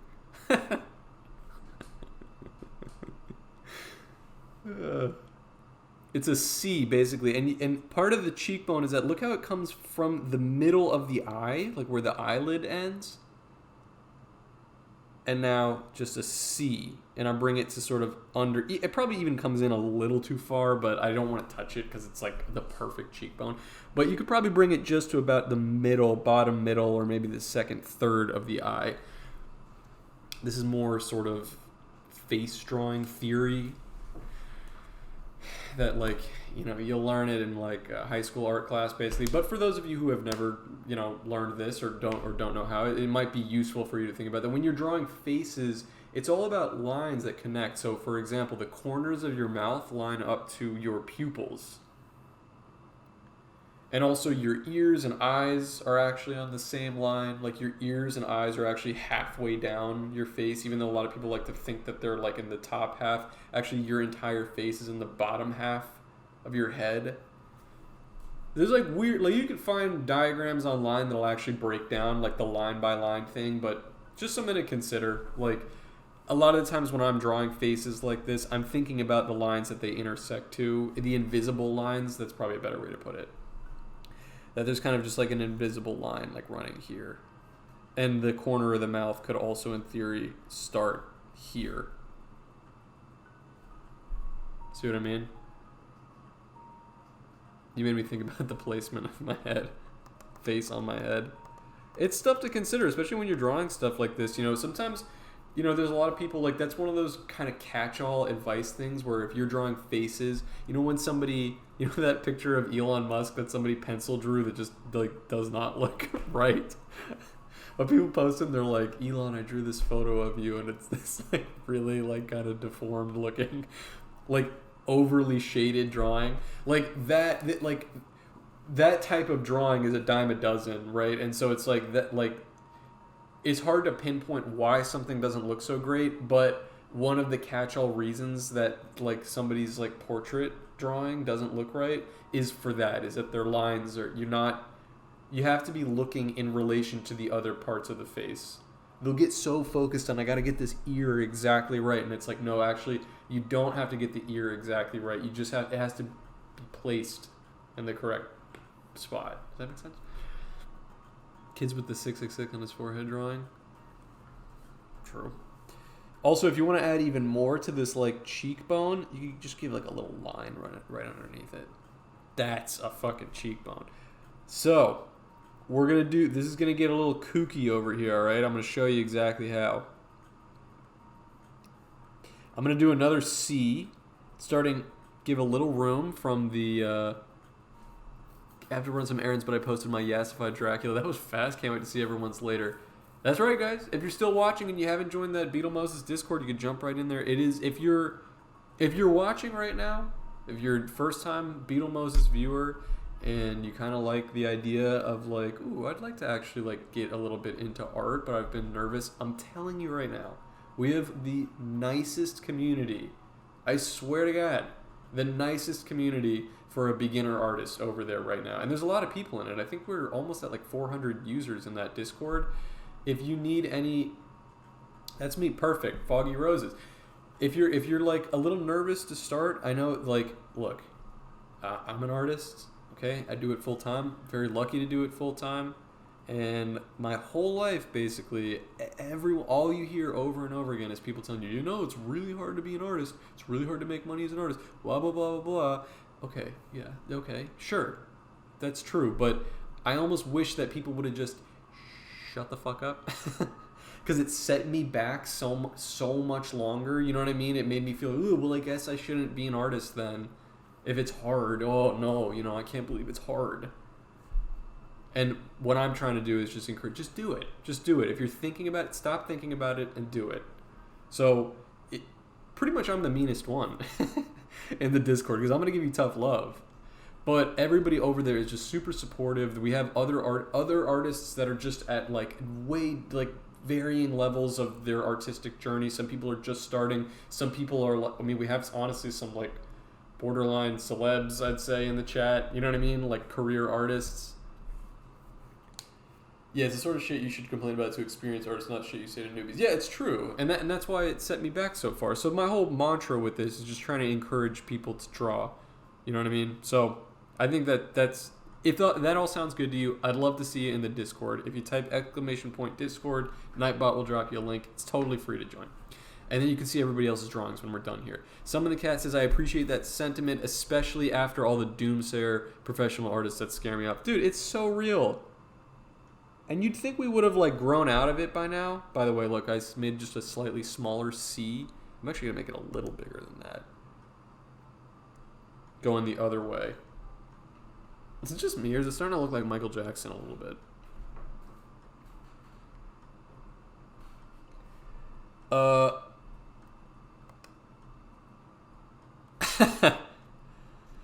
Yeah, no, I am a little aggravated to see career artists still doom posting about art. You know what I mean? On Twitter, it's really on Twitter. People aren't doom posting so much on Instagram or anything, but Main Game Boy said, yeah, I posted my art once and Beetle broke into my house and punched my nose. It hurt a lot. It's because you were negative about it. You have to be proud of yourself. Oh, my dog's not happy. He's alright. But anyway, I would have hoped that we'd have reached a point. Look, I'm just giving a little circle, this bulge to the eye. The whole face is just snatched. Just joined the Discord. Used to draw a ton, but haven't gotten to practice in a while. I'm really happy you're in there. We're a little over halfway through Inktober. Never too late to join in. I don't care if you join in on the 31st. Start drawing along with us. Did you remember to light the guy on fire? Which guy?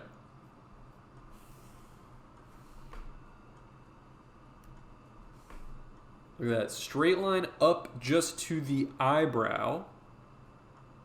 Even that I could probably... I have it straight line up to the eyebrow. Oh, the guy whose house... No, I let him off that warning.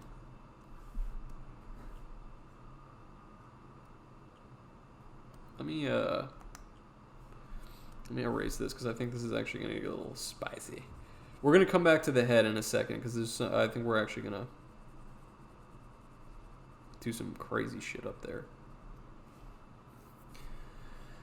Let's go over here. Let's go, I want to draw this ear. So right next to the cheekbone here, this is where we're going to start, okay? This might be too much, but can you show a different way to draw the nose? Yes. Look, if this is too kooky, if it's not working for you, I'm going to show you. Basically, which part is giving you grief? Is it the nostrils? If you don't like drawing the nostrils like that, I would just do it like this. Let's just break it down really easy. Watch me do this. Okay? Equal sign, but tilted. So just make an 11 on its side. Simpler way to just draw these two nostrils. Can't get it to look right with the face. It doesn't really have to look perfect. And remember, yours shouldn't look exactly like mine.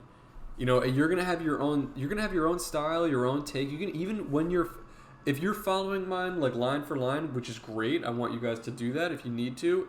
You absolutely should, but you should never make it your final goal to look like another artist. Okay? Your final goal should be the best version of yourself. So if it doesn't look exactly like mine, who am I? It doesn't have to look like mine. If you're having trouble just technically on the nose, this is what I'll tell you. Okay, 2 lines. like this, and that's just a replacement for the nostrils. And then it's this sort of, what is this, like a hockey stick.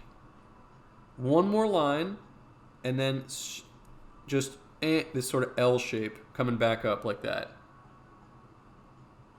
That's really it. Everything else that I added on there is just like accoutrements. And I mean, it's Dracula. He's like not, the nose is like, I also am just drawing it in a way that's kind of like more bat-like. But if there's a different type of nose you want to draw, if there's a nose that you feel comfortable drawing, draw it a different way. You could give him something that's more like just the two slits like that. That works, honestly, for comedic effect. Here are the eyes. Because then the mouth will be down here. You know what I mean? This advice is a bit on the nose. Hey-yo! Oh, you think you got it? Okay, good. Doomgal says, yeah, apparently a lot of people struggle with perspective and 3D on a 2D drawing, so they often use proportion or position things weird on the face to make it look well. Like you said, I want to start drawing, but at the moment, I just grind drawing simple models and face body sketches until I don't need a reference anymore for poses. Is that a good idea, or am I wasting time? Here's what I'll tell you. I don't think it's a bad idea. Everybody has a different path, right? And if you feel like you're in a comfortable flow, I think that is a good thing. But part of the thing that I'm preaching usually, like I just had my little Beetle, my Beetle commandments up here. If you guys want to take a look at that again, I can show you real quick. I'll run through them. I think this is good blanket advice. It's the things that I use for the stream, but I think it's things to kind of keep in mind when you're just drawing on your own. And in particular, I'm going to highlight, once it loads, the last one here, which is try new things. It's how you get better. So you may find, Doomgal, that you're in a flow right now where you're like, I just want to be the master of drawing positions, right? Face and body. And that's great. You probably are already at a point that you're drawing them really, really well. But I would encourage you to experiment with other ideas. You may come up, if you come up with, and actually I do think comics are great for this. They're actually a great sort of like boot camp because it's several drawings in one uniform piece. And a lot of the time, like, you have to put different objects in there for the whole story to make sense. So it forces you to draw things that you may not be comfortable with. I would encourage you to take some time and draw other stuff. Or if you're continuing to draw people, what's the next step aside from just faces and poses? Right, like maybe they're doing something. Maybe they're doing something unusual, and sometimes I feel like you can get locked into being so focused on anatomy that then when you try to draw things that are a little bit more like cartoonish or abstract, it's hard to break those chains. You know what I mean? Don't be afraid to get kind of like wacky with it. But these are the rules that I'm always going. The Beetle commandments at all the streams are: don't be too hard on yourself. All right? You should draw for fun, and you should draw because it's good for you. Number 2, go at your own pace. In the context of the stream, it's just if you need to draw slow, I'm going to draw slow with you. But in the context of your own career, it could mean that you're, spending the first 2 years of your career not posting stuff and just trying to iron things out. And you know what I mean? And then maybe you get to that point. Or maybe you just want to jump right into right into it. Go at your own pace, whatever you're comfortable with. And then number 3, try new things. It's how you get better. So if you have an idea, like if there's something that you want to draw, like a gorilla on a skateboard or something, and you've never drawn it, you're like, oh no, I've only ever drawn faces and people, you should draw a gorilla on a skateboard. Because it's going to get you, where you need to be faster. And then what I was saying right before the raid happened, the more that you, someone just coming in is going to think we're still in the commandments, I know. The more that you try new ideas, the more there's a muscle that you're working in your brain that's that little voice that's telling you, you know, like that's going to be really hard to do. And you have to train yourself to just be like, fuck it. You know what I mean? Like, that has come with time too. Like now, because I'll have an idea of something that I've never drawn before. And I'm not drawing it because I'm a better artist now. I'm drawing it because I'm less concerned with drawing something new. I'm more like, let's do it. I've drawn a bunch of things for the first time this year. So why not draw something else new? You know what I mean? All this is to say, rambling a little bit, all this is to say, I would encourage you to draw new things. Draw things that are not people. Okay, let's draw this ear. So, we're going to start here. Remember, the ears, they're pointy, and we're especially going to make them fancy because he's yassified. Starting right at the cheekbone, we're going to do this earlobe, which is this backwards J coming up.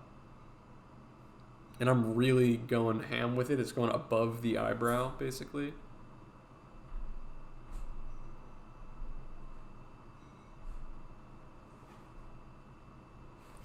And once you have this J coming up, love the stream, gotta go. Thanks for the class. Dude, thank you for being here, Rico. I hope you joined the Discord because I'd love to see you on the next one. All right, let's see. We're going to bring this down now from up to a point to about here. And that is basically to the top of the eye. Top of the eye meaning, remember those invisible lines that I'm always talking about? So this line is connected to the cheekbone, top one, the eye.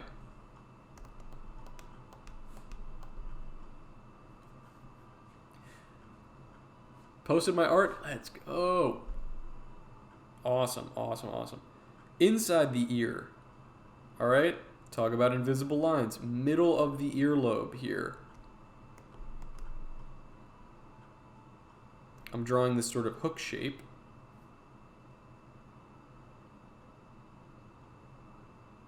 Hook shape.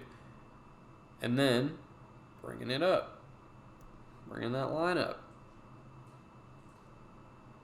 When you mention invisible lines, it makes me think of the Vitruvian Man. I'm not sure. What is that? Is that a movie? It sounds cool. I'm actually going to put another line going up there. Just to that like outline of the lobe. What do you call it? Oh, the dude that Da Vinci drew. Yeah, I mean, actually, that's a great example of that invisible line thing. The guy doing the T-pose. The Da Vinci drawing of the guy going like this. T-pose on him. Remember when Da Vinci invented the T-pose? I do. I hope my dog's friendly.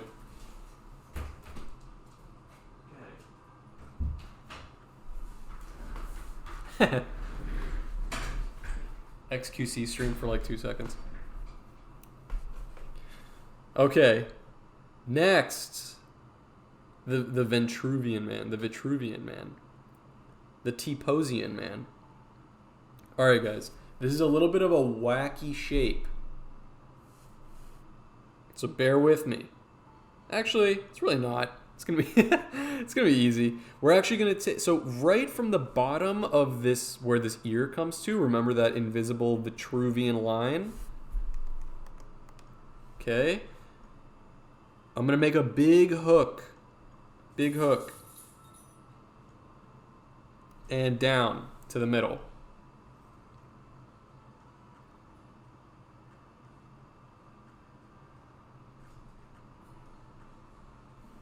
Okay.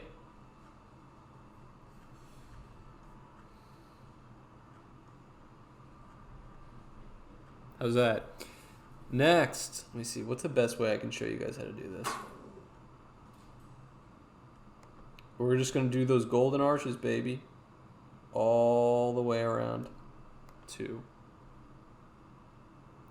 this line right here. You feeling it? Now, I think we can actually get kind of fun with the hair. I mean, on this one, I basically just did wah. Kind of looks like my dad a little bit. Okay, this one, we're actually going to get a little wacky. Dad lore. I'm actually going to make things somewhat wavy up top here.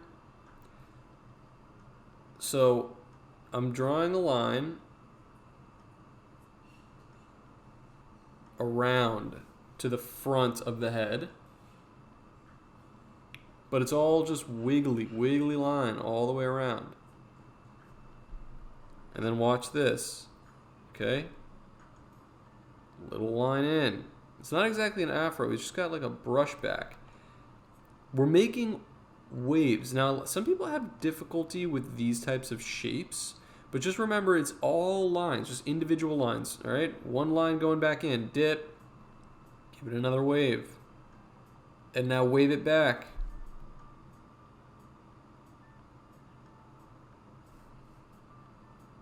Going back.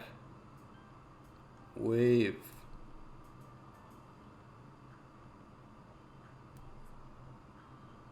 Looks like Norman Osborn. Yeah, it does kind of look like him.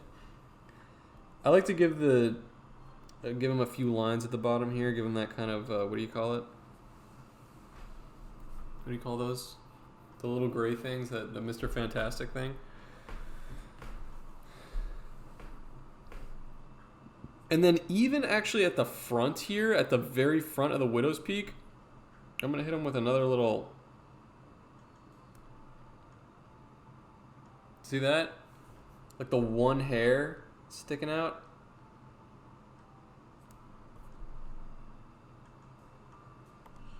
It's just an S shape. Mine looks like Bart Simpson.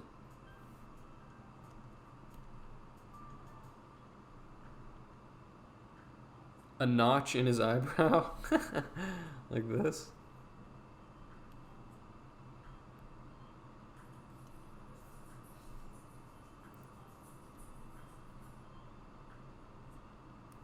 Little cat scratch. He looks pretty hard, honestly.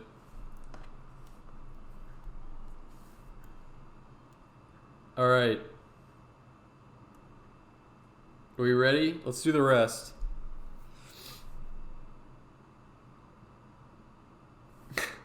Okay. This is a fun part. I think the mouth is really, even though the eyes are really what sells the emotion, here's a little free game for you. Beetlemose's free game. This is not something that I really have thought about before, but as I'm saying it out loud, I'm like, wow, this is really true for a lot of my comics at least. The emotion is in the eyes, okay? But the joke is in the mouth. Bottling Sunshine in the chat. Sexy eyes. Celebrity sighting. So what I mean to say with that is that the eyes tell us what this emotion is going to be. Okay? But when I'm drawing the mouth, the joke is going to translate if the mouth is goofy. And it's like that for a lot of the drawings that I do. Having trouble thinking of an example, but I think if you look back at some of my other comics, it will speak to that point. The lips, doing something different pursed expressions. Even if it's like, you know, kind of serious, the mouth is what sells the joke. So, in this case, we want it to be very pursed, okay? Or just sassy. Now, this is definitely a sort of, this is sort of a, what do you call this? Tricky shape, all right? So don't get discouraged. How am I supposed to care about Biden's Oval Office address when hit streamer Beetle Moses is live? For every one of your comics, I look for the classic Beetle Moses lips, that angle. I love that back view. Too funny. Is Biden really doing an Oval Office address right now? Gee, I wonder what could be going on that would require that. Okay, here's what we're going to do. Watch this. I'm going to draw the full thing, and then I'm going to show you how to do it. See that? Not a straight line. It looks like an open book. What is this music that's playing? It's like, it's very faint to me, but I'm concerned. Is the music annoying you guys?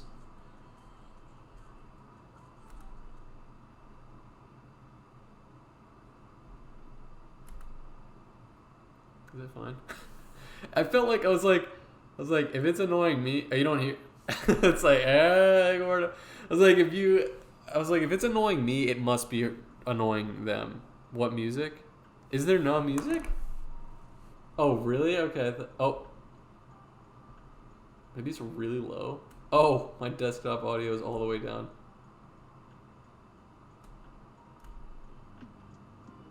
Can you hear it now? I can't believe there's no music playing this whole time. I've just been listening to this like freaking royalty 3. Oh, Beetle stream, more like Beetle Rifact. Macrodontia cervicornis, giant-jawed sawyer, is the largest and most common member of the genus. Adults are nocturnal and sometimes come to light. Specimens are often found in Maripa palm trees, which are a food plant. The larvae have a unique morphology with thoracic and abdominal segments covered with velvet-like setae. Jeez, there's a lot of words that I'm having trouble pronouncing here. Larvae can reach up to 8¼ inch, 210 millimeters for you Euros out there, in length, and are or I guess that's pretty much everybody except me, in length, and are a source of food for the native people of Brazil. El campeón del mundo! Brazil mentioned! Gotta shout out my boys in Brazil. Anyway, let's look up a picture of this bug. Somebody clip me saying Brasil numero uno. Alright, Macrodontia. You know what? Let me just copy and paste that right there. I ain't gonna type all that. Giant. Oh, actually, I could have just wrote giant jawed sawyer. Giant jawed sawyer. Sawyer. Jesus Christ, look at this bug. Oh my god. Oh my freak. Look at that angle. That's the money shot right there.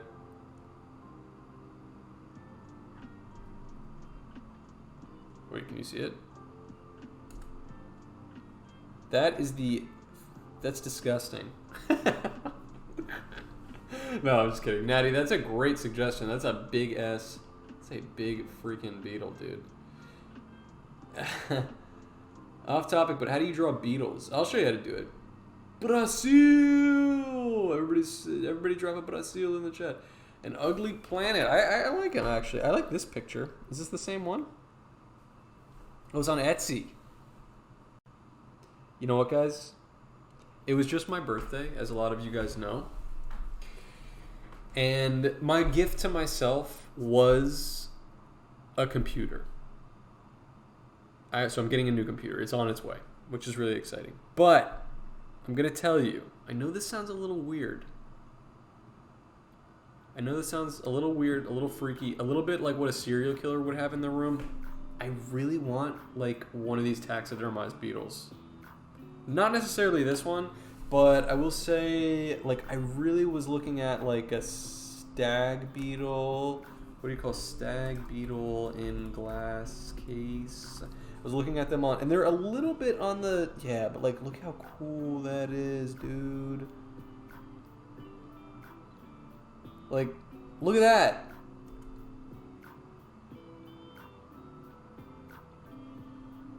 Is it a goth girl thing?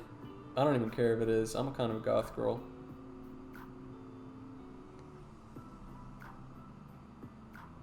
Like, isn't that kind of fresh? I don't know. I saw that and I was like, but it's like $60. It's like a little bit on the pricey side, but I'm like, that is cool. That would be really cool. I do have this little plastic toy, which is a little beetle, and it's actually quite articulate of the joints, but it would be really cool to have a fresh one. And the bugs are just so cool to look at. You know what I mean? So having one on my desk would be kind of inspiring. It'd be kind of cool. Serial killer would literally say, Literally every entomologist looking at Beetle right now. Yeah, rhino beetles are sick. That's actually that is my favorite type of beetle for sure. No offense to entomologists, man. It's not actually. I mean, look, I'm saying I want one. All right, I think they're cool. Let's throw this mouth together. So look, what we're really doing here is remember those invisible lines, guys. Boop, right there, from the middle of the cheekbone to the nose. It's got this slight curve. It's like an S on its side, like that. And it dips down. You know that's that part of your lip? Right here, that dips down. You automatically get big titties when you get a taxidermy bug. And it's sick. Please, it's all I need. That's hilarious. And then on this side, doing the same shape, but it's a lot smaller. All right. Another little, let me just not breeze through that. It goes up, down, and up. That's it. Just like that. Doomgal says, when I was a kid, there was a weekly journal on insects. Each journal came with an insect taxidermized in a glass block. That's insane. That's awesome. I wish I would love something like that. I used to have a keychain that was like, so to the middle of the other eye. Yeah, actually, that's about right. It's true. Just like I said earlier, those invisible lines. Just remember that the middle of the mouth, yep, another invisible line is at the nose. See how that works? Now, to be honest, when I'm drawing faces, I've drawn so many faces that I'm not really thinking about it consciously when I'm doing it. Are we going to make him do the light skin stare? Yeah, well, we're going to definitely give him thick, voluptuous lips first. We just have to draw the middle line. When I'm drawing faces, I'm not really thinking about these invisible lines, but if you're getting started and you're doing things at, like, for example, we're looking at him at this, like, 3/4 angle, because he's yassified, it's definitely something to keep in mind. All right, now we're going to do the top lip. A lot of you guys already know how to draw lips, right? But what we're doing is from basically the corner of the mouth, thick, luscious lips, back down. Doing that kind of looks like a bird flying off into the sunset. Look at that.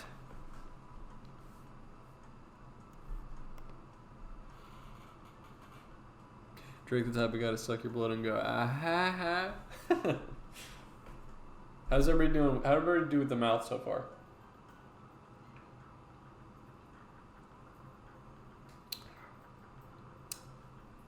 Long ass philtrum. Is this the philtrum? Or is this the philtrum? I can't remember.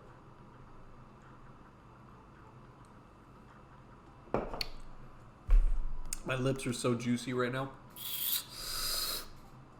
Ah.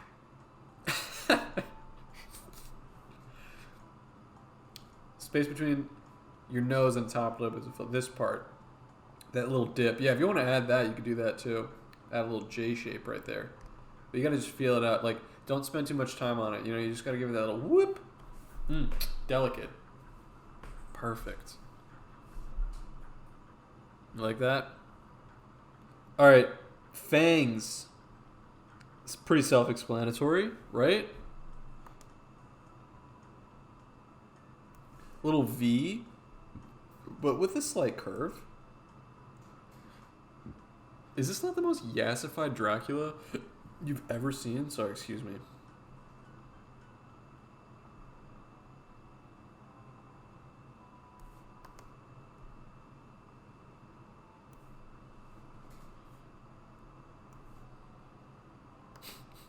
Trying to figure out how to do this exactly.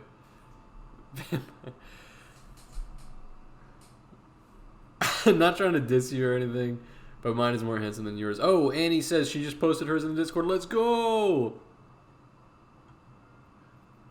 Yeah, I pray they're still in Moldova. I emigrated there and left most of our stuff there because I could have lost them. Oh man, one of the journals came with a case with spaces to put the insects. Love collecting and slowly completing. That is so freaking cool that that even existed.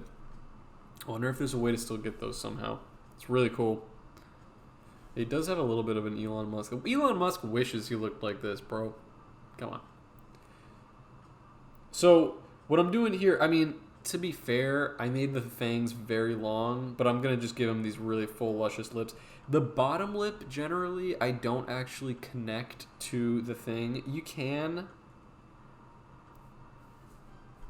but I like to just give it a little bit of room, and I'm making this just U-shape,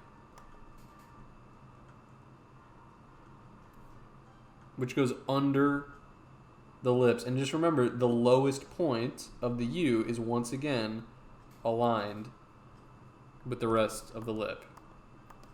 And then I like to add just this little, you know, there's like this little,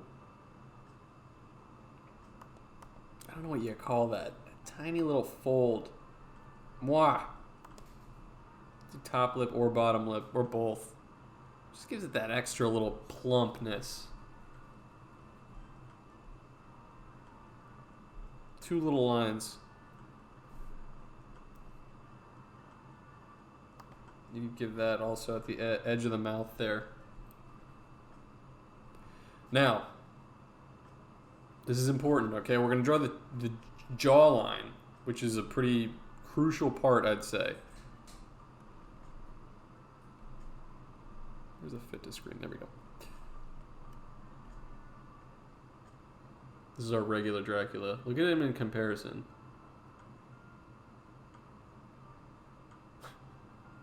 The interlabial precontuary fold. Ah, yes, that part. The lips are making me think of the logo for Rolling Stone. Oh, yeah, I can see that. All right, let's give him a nice, strong jawline. So here's how this is going to go. Okay? From middle of the ear down, and it's an L shape just past the bottom of the lip, but stop here. Once again, invisible line. What was it called? Venticular line or whatever it was. Invisible line. That's the jaw right there.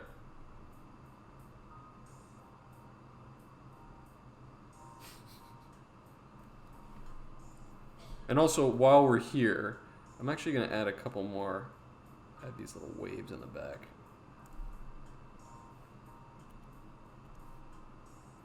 See that?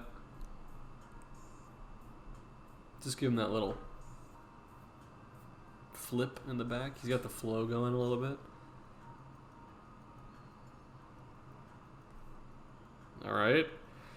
Now the reason we stop the jawline here is because now we have to draw the chin.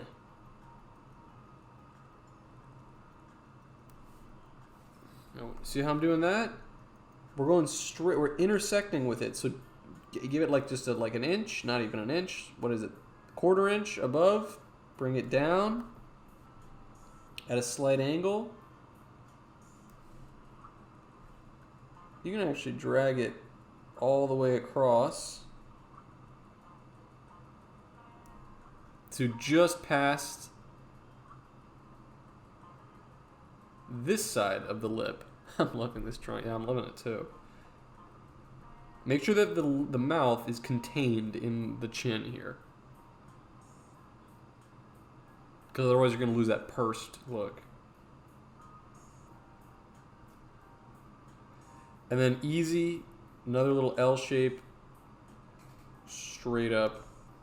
Remember, a little bit smaller on this side, up to the cheekbone. I have a cool... Yeah, if you want to share a sketch, drop it in the Discord there, because I'll see it after the thing. If you're not on the Discord, you should absolutely put it in there. My fan cast for Yassified, Dracula, and Beetle Moses Willem is Willem Dafoe. Let's freaking go. Oh, here's what I wanted to do. I don't know why is this here. I don't want that there.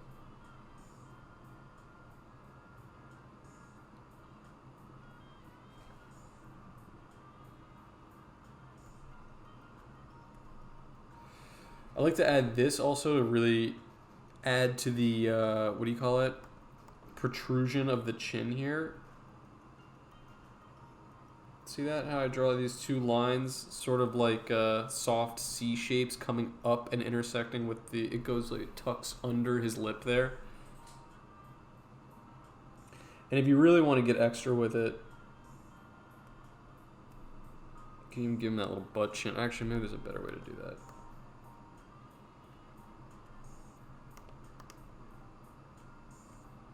Yeah, no, I would do it this way.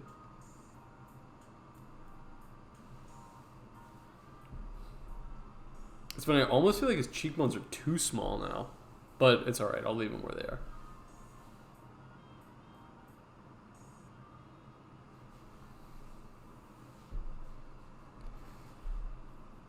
And I'm pretty happy to say that's like about all she wrote. I mean, I would say... Whoops.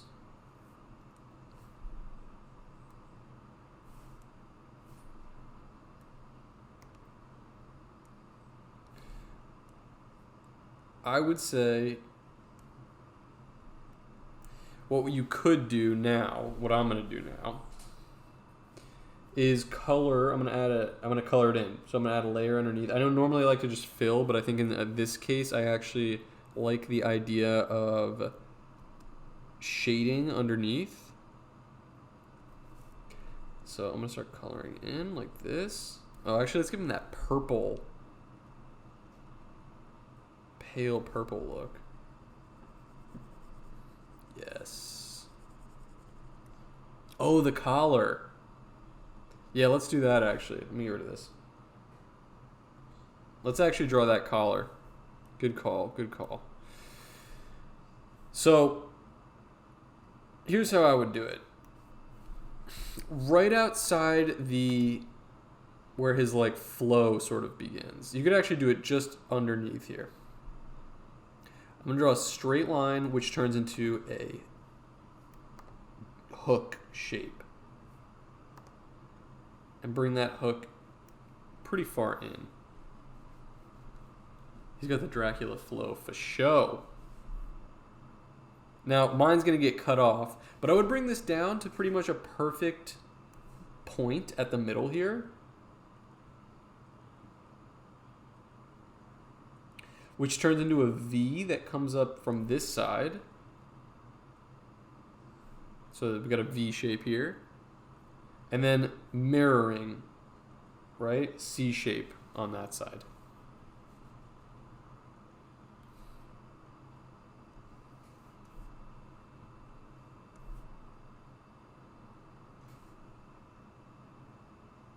This shit ain't nothing to me, man. Shoulder, connect. This one, down, shoulder. And right here,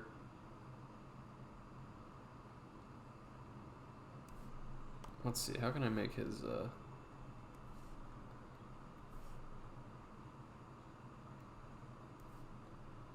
yeah, I think that's the way to do it. I would just add his collar here, because remember he's wearing a white shirt underneath there. The other ear, oh yeah, we can draw that other ear pointing out over here. I'll get to that in a sec. So under his cape, from his jaw here, I'm just drawing the collar coming in. Two more lines like this, and I don't really have room for it, but you could put that amulet hanging right here, so I just have this. See that?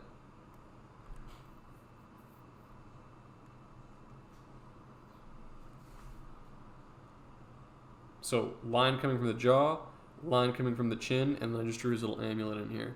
I wonder if his eyebrows should be a smidge thicker. I could dig it. I could dig it.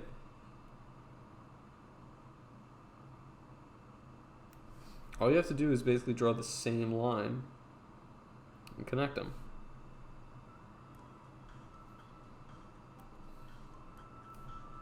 Yeah, I do actually like the thick eyebrows. It's very yassified. Now, oh, let's draw that other ear. Yeah, I think, who said that? Annie said that he's missing the other ear. If you want to add it, I would just add... Yeah, I think it does look good, actually. I would just add it very minimal. Peeking out from the cheekbone, just add the point and make sure that they come up to about the same point. I think that does look better, though. It was a good call.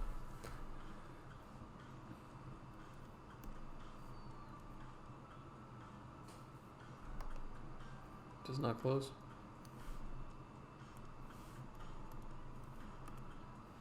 Amazing. The eyebrow notch is gone. Here, I got you.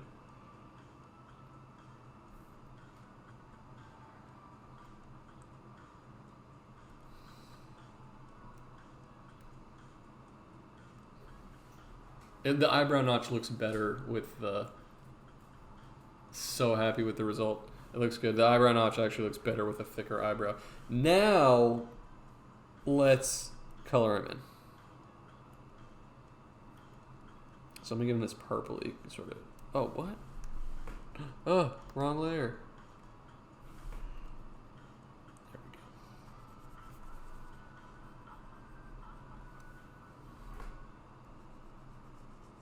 Very nice. Okay, color this in.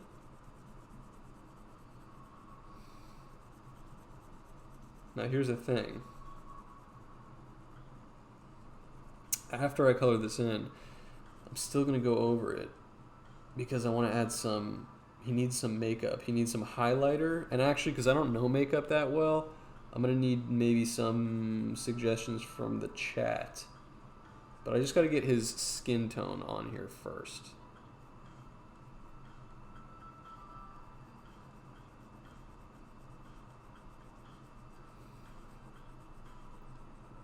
How do I join the Discord? There it is. Thank you, Babadook. That link right there is a free invite. You get right in there.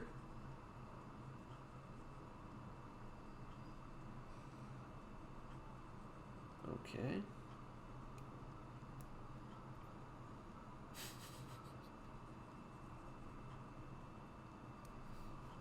Very, very nice. Okay. Let's see. I'm actually going to fill in the lips this color first because I know we're going to go over it. The only part that I'm going to be leaving like white are the eyes and the fangs. So I'll color all this in because I'm going to probably give him nice, pink, luscious lips. Because part of the Yassified thing is like that they're like totally done up. Like highlighted and snatched and all this stuff. Free Discord, free drawing class, free game. Literally, it's all free against my better judgment. Because they always say you should never give out free game. But you know what? I don't care about that. All right. So let's start with some beautiful dark red lips. How does that sound?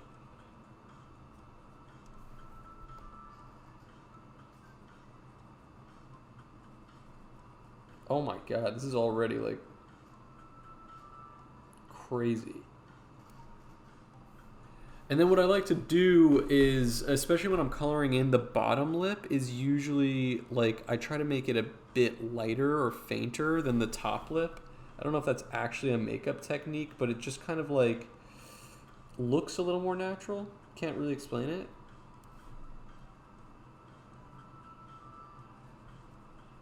See what I mean though? Gives it a little bit more personality than all one shape or all one color, I mean. Damn, got an ad. Mine looks like Bob Dylan. Bottom lip sticks out more so. Yeah, and I'm actually probably... I'm going to use the like white to really act as like a highlight.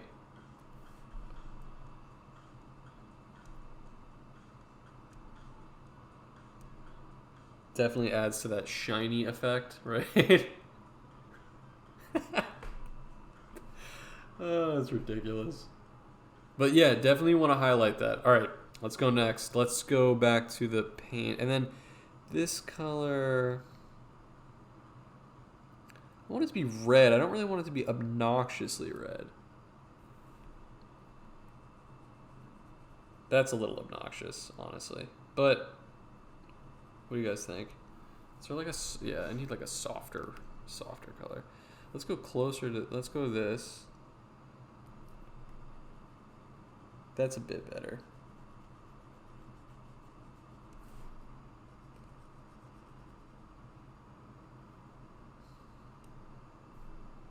Flattered him.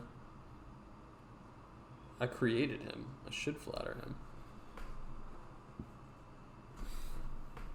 And I think this is actually the most important. I think we need to give him smoky eyes. And remember, it's got to go all the way up the eyebrow. That's part of it. We've got to reach all the way up.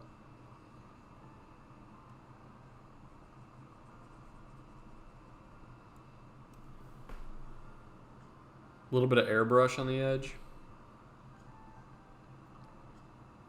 I actually don't know how to do airbrush. Whoa, that's way too big.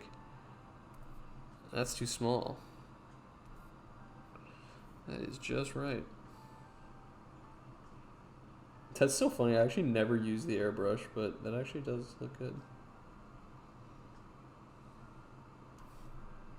Good call. Look at that. See, guys? Isn't drawing so peaceful?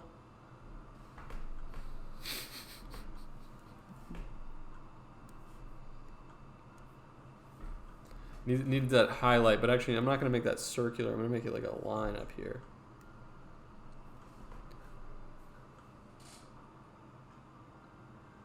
Commandment 3.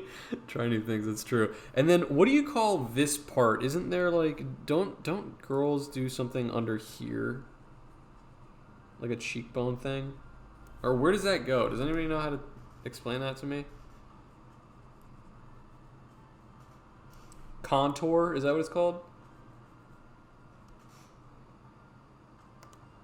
He does look like Dr. Frankfurter. Any girls in the Twitch chat?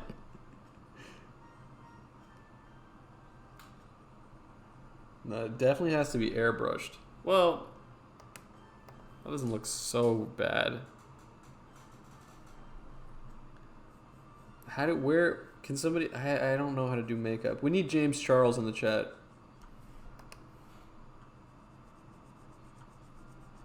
Oh, hang on. That might be it. That looks good.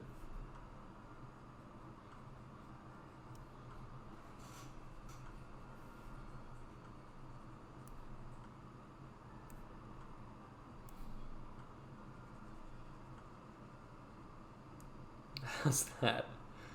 Wait. Isn't this what like all the Kardashians do? They do this and then they also like highlight, like don't they have to highlight the bridge? Isn't that how you do it? Or it's like that? That's freaking Yassified. If you have questions about makeup, I can help. Yeah, I mean, how does this look? Am I missing something? I got the eyes, the eyeshadow, the big luscious lips. Missing some sparkles. Well, let's do this. First of all, we gotta color the inside of his cape, which is red on the inside. That's also an important part of the Dracula thing. Give him earrings, okay.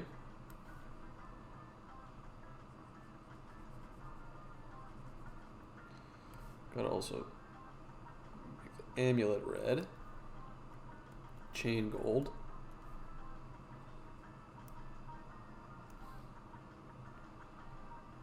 I'm sorry, but that looks really good. He looks amazing.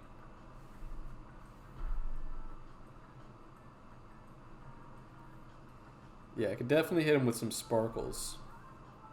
Dope as hell. Alright, let's go. Let's do this.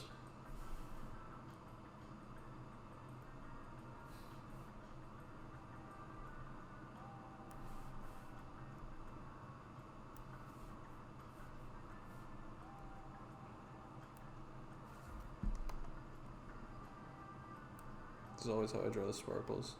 Fuck. Gotta just get them just right.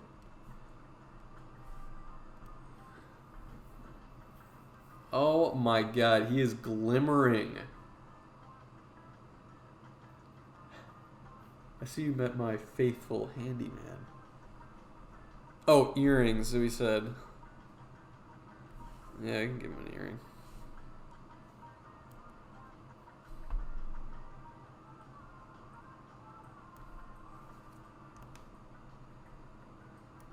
Just one gold earring. Oh, I guess it should match his chain. That is freaking Yassified. Oh, make him silver?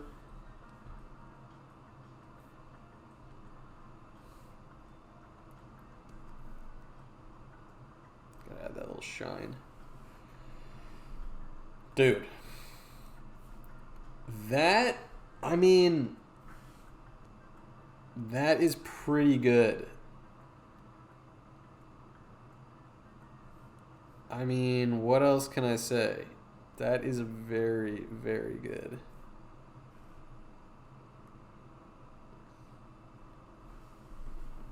He's looking amazing.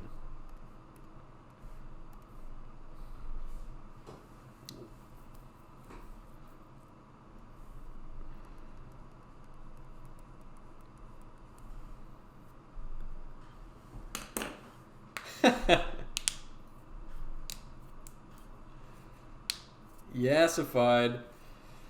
Oh my god. How many people did we retain from that raid? Did everybody immediately just be like, I'm done. I don't want this. Such a shame he has to stay in the shadows. I know, he looks so beautiful. 126? Whoa, that ain't bad. I can't see from OBS. We had 800 for a bit. That's nuts. Still here. I'm glad you got. Thank you guys for staying with me. I know this is like a kind of a whiplash here from Vosh.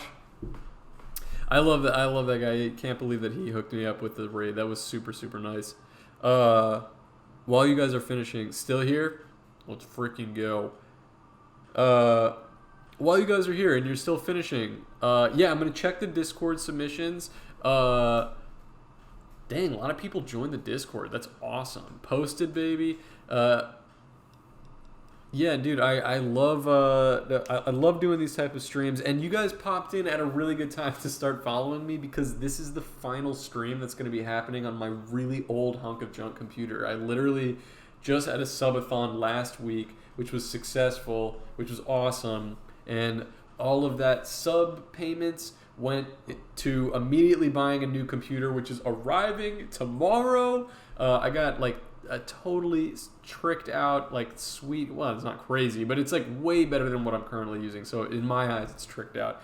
Really nice computer that's on its way over here, and I'm going to be able to do, I want to bring other people on the stream. I would like to ask Vosh, I don't know if he would be down for something like this. I don't know how frequently he does like guest appearances on other streams, but I know that he's actually a good artist, so I would really like to ask him if he would like to like guest on one time, because it's fun to just talk. I think it's fun to talk about art, and the conversations that I have with my artist friends who are both like internet famous and otherwise, you know what I mean? I always feel like I like glean something from it, you know what I mean? Like I'll always be like, I hadn't thought about that, or that's interesting that that person sees, you know, thinks of their process is like this. Like everybody has a different process, and I think it's helpful, especially as like a new especially as a new artist. It's really encouraging to see different styles, like different people doing different things, because it makes you feel less rigid. It makes you feel less like, you know, like, oh, I have to draw a certain way, or like, you know, I only read this type of manga and the art is amazing, like I'll never get to this level. But then you could read some other manga and be like, oh, actually, like the art here is pretty simple, like I think I could reach a point that I could draw like this, you know what I mean? And like that type of stuff, and just like communicating with other artists is really helpful. It's something I've wanted to do on this stream for a long time, but because my computer is so old, I can't like bring other people on. Now that I have a new computer coming in, I'm like, you know, I'm totally excited to bring other people on and actually try some new types of streams. So really excited about that. Main Game Boy. Also, can I plug a friend's art in the Discord? Of course. We have a channel in there that's like Art General, which is for if you're working on any projects that's not related to the art class, or you want to show off some other, art that you like found online, your friend's art, so on and so forth. Totally plug it there. Doomgal says, "Do you use a mouse or drawing tablet and pen?" I'm using a drawing tablet. I got an XP. All my pens just spilled. I got an XP pen tablet with a bunch of stickers on it. Actually, the company XP Pen sent this to me to do a review for them, which was really nice. And I didn't actually have a tablet beforehand, but it's actually treated me pretty well. It has like some technical difficulties every once in a while, but I think actually to buy it online, like brand new, it's like a $200 or $250 tablet, which really isn't breaking the bank. So like if you wanted to like get a tablet, you absolutely could.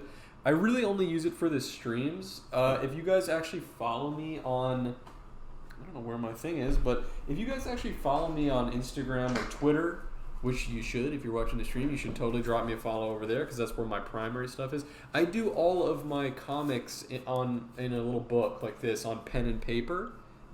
See that? So, and then what I do is I basically scan it using my phone and I color it digitally. So if you don't have a tablet or something, you shouldn't let that stop you from drawing. There's tons of people. Also, House of Decline, great example. None of his work, well, not none, but his comics are all drawn also by hand, and he scans them. And he doesn't generally use color for them either. So, and look, he's got like, 130,000 followers. Like, he's huge. You know what I mean? So you shouldn't let your technology situation like hinder you. That's a silly reason. What app do you use to scan it? I literally use the photo app on my phone. Like I take a picture and I just up the contrast, but I have to get it right. Like I have like a little technique to get things like looking exactly right, but I'm just using my phone, like just my camera. Let's see. Only 240 and has a screen. Yeah, it's not. Yeah, it's been good to me. I don't know any different. You know what I mean? Like I use it for these streams and it treats me totally fine. I've used it for some like business related work. Like I had to do a comic that had to be in like a certain layout or like page format, and so I had to do it digitally so that it was like the proper format, and it treated me fine. Like I've been really happy with it. Honestly, if anything, I'm more uncomfortable with just the program Clip Studio Paint. Like even now when somebody was like, "Oh, you should airbrush," and I was like, I have never used the airbrush tool on here, you know what I mean? Like I'm just not, I never really use Clip Studio, but it's a very robust program and the tablet treats me good, so it's good. What else can I tell you? So anyway, if you've been watching, I'm probably going to wrap soon, but if you wanted to watch the whole thing from the beginning, I was giving a lot more advice at the beginning about like getting started. If you wanted to watch that, this whole VOD is going to be available on my YouTube channel, which is linked up top. I'm just Beetle Moses on YouTube. If you don't follow me, if you don't just like drop me if you don't actually follow me on Twitch, I would appreciate a follow, because that way you'll see the next time that I go live. If you would like to join the Discord, I would love for you to join the Discord, because then you can see everybody else's art that's over there. What else can I tell you? And then I would say you could follow me on Instagram, follow me on Twitter if you're still on there. That's where I'm posting my comics and stuff like that. Bottling Sunshine said, Clip Studio is amazing because it has so many tools, but it's terrible because it has so many tools. Honestly, preach. I get it. Like, a lot of the stuff that I do is so simple, so I'm kind of just like, like I don't even really like, I'm not concerned with it. Oh yeah, and also I have a P.O. box if you guys wanted to send something to me from there too. Let's see. Do you guys know that I have a P.O. box? If anybody want to send me a bug and a thing. Hang on a sec. I'll put it over here. I'll write it down.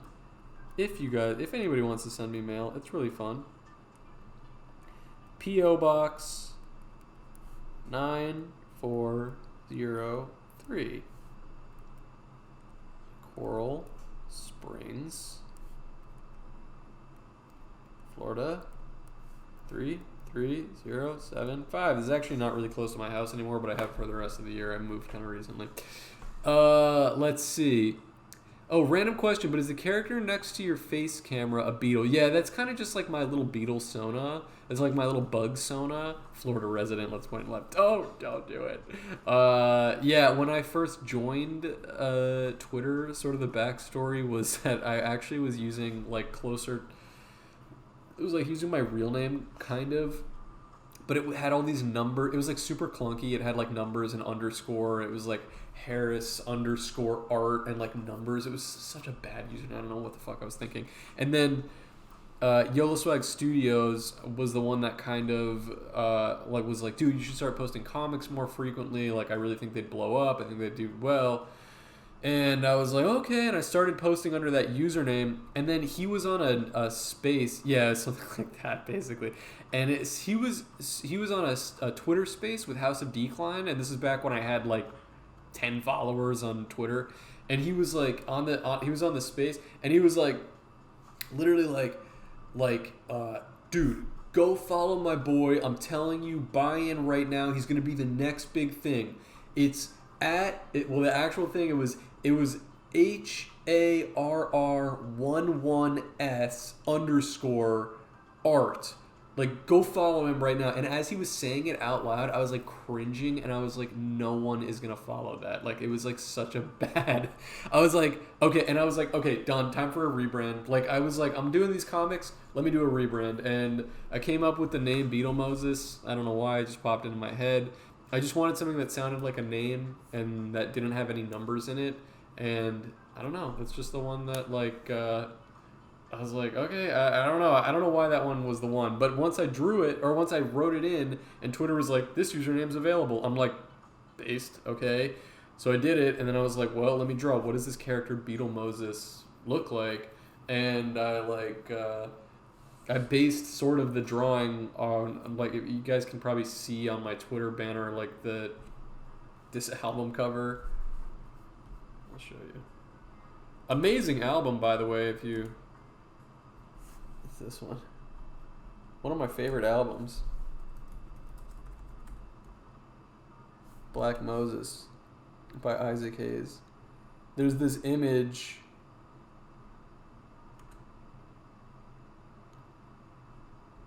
This is the album cover. And when you open the vinyl, let me see here. It comes with this huge insert that looks like this. I'm trying to find like the full photo. Like this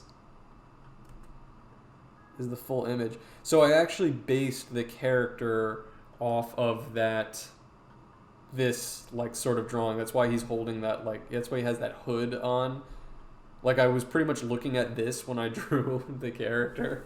But I wanted him to look like a bug, so I gave him that, like, proboscis and antennas and stuff like that. It was just the first thing that I, like, came up with, and now it's sort of stuck with me. I've actually gone through some phases where I'm like, I kind of wish I drew the character a little different. I wish it was easier to make him, like, emote, you know what I mean? He kind of doesn't, he's a little, like, stoic.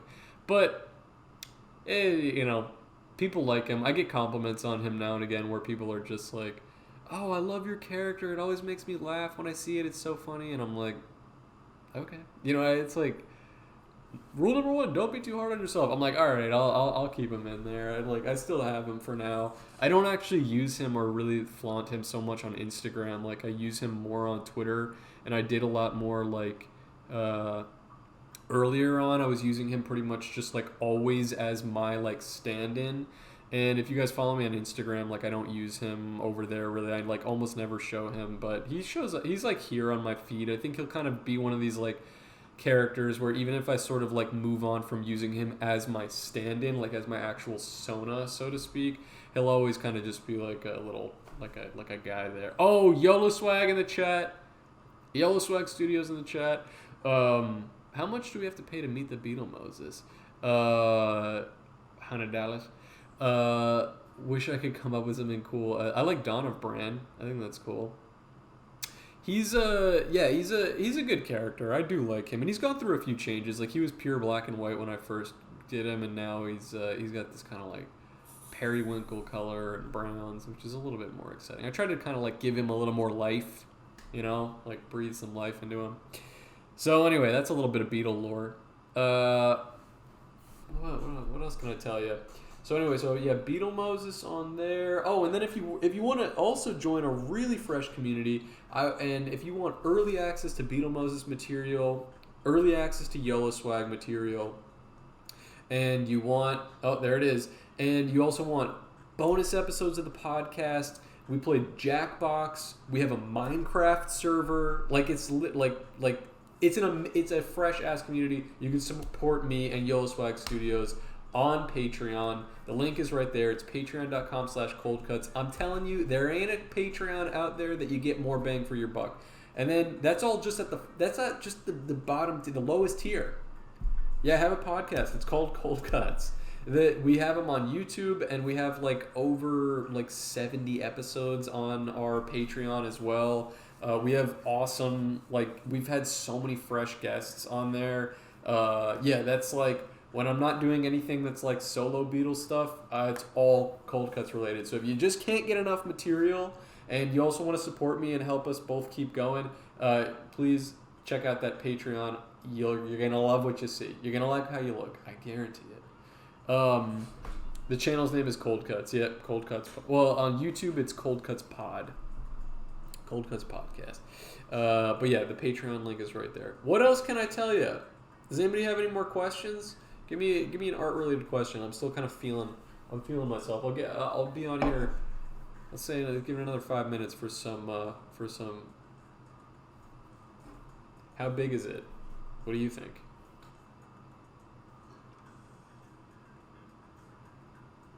Oh, that's true. I didn't even mention Vosh has literally made 5 or 6 appearances on the podcast. If you wanted to watch us, we play Minecraft with Vosh. If you wanted to watch us just shoot the shit with Vosh about stuff that's related to the internet, but not necessarily not necessarily political, or you just want to hear Vosh kind of goofing around, we do a lot of funny stuff, a lot of laughs, a lot of fun stuff. Just sub, let's go. But why Beetles? It can't be totally random, Doomgal says. I love bugs. I've always loved bugs. Why Beetle? I don't know. I think there's something there is a slight, this is was kind of in the back of my mind, which I've mentioned before, but there's this fun fact kind of, which is when the Bee Gees were starting out, you guys know the band, the Bee Gees? It's short for Barry Gibb, I think. BG is Barry Gibb, the 2 letters.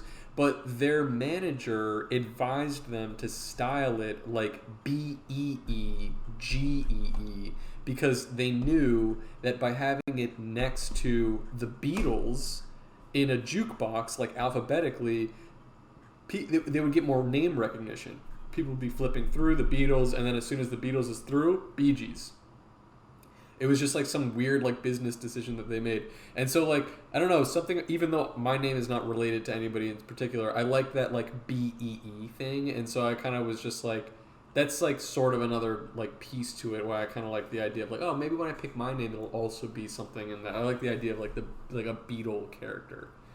And also as time has gone on, because I also draw a lot of stuff that's related to critters and bugs and stuff, I have I think I'm able to articulate better why bugs are just such a funny and great character to spoof.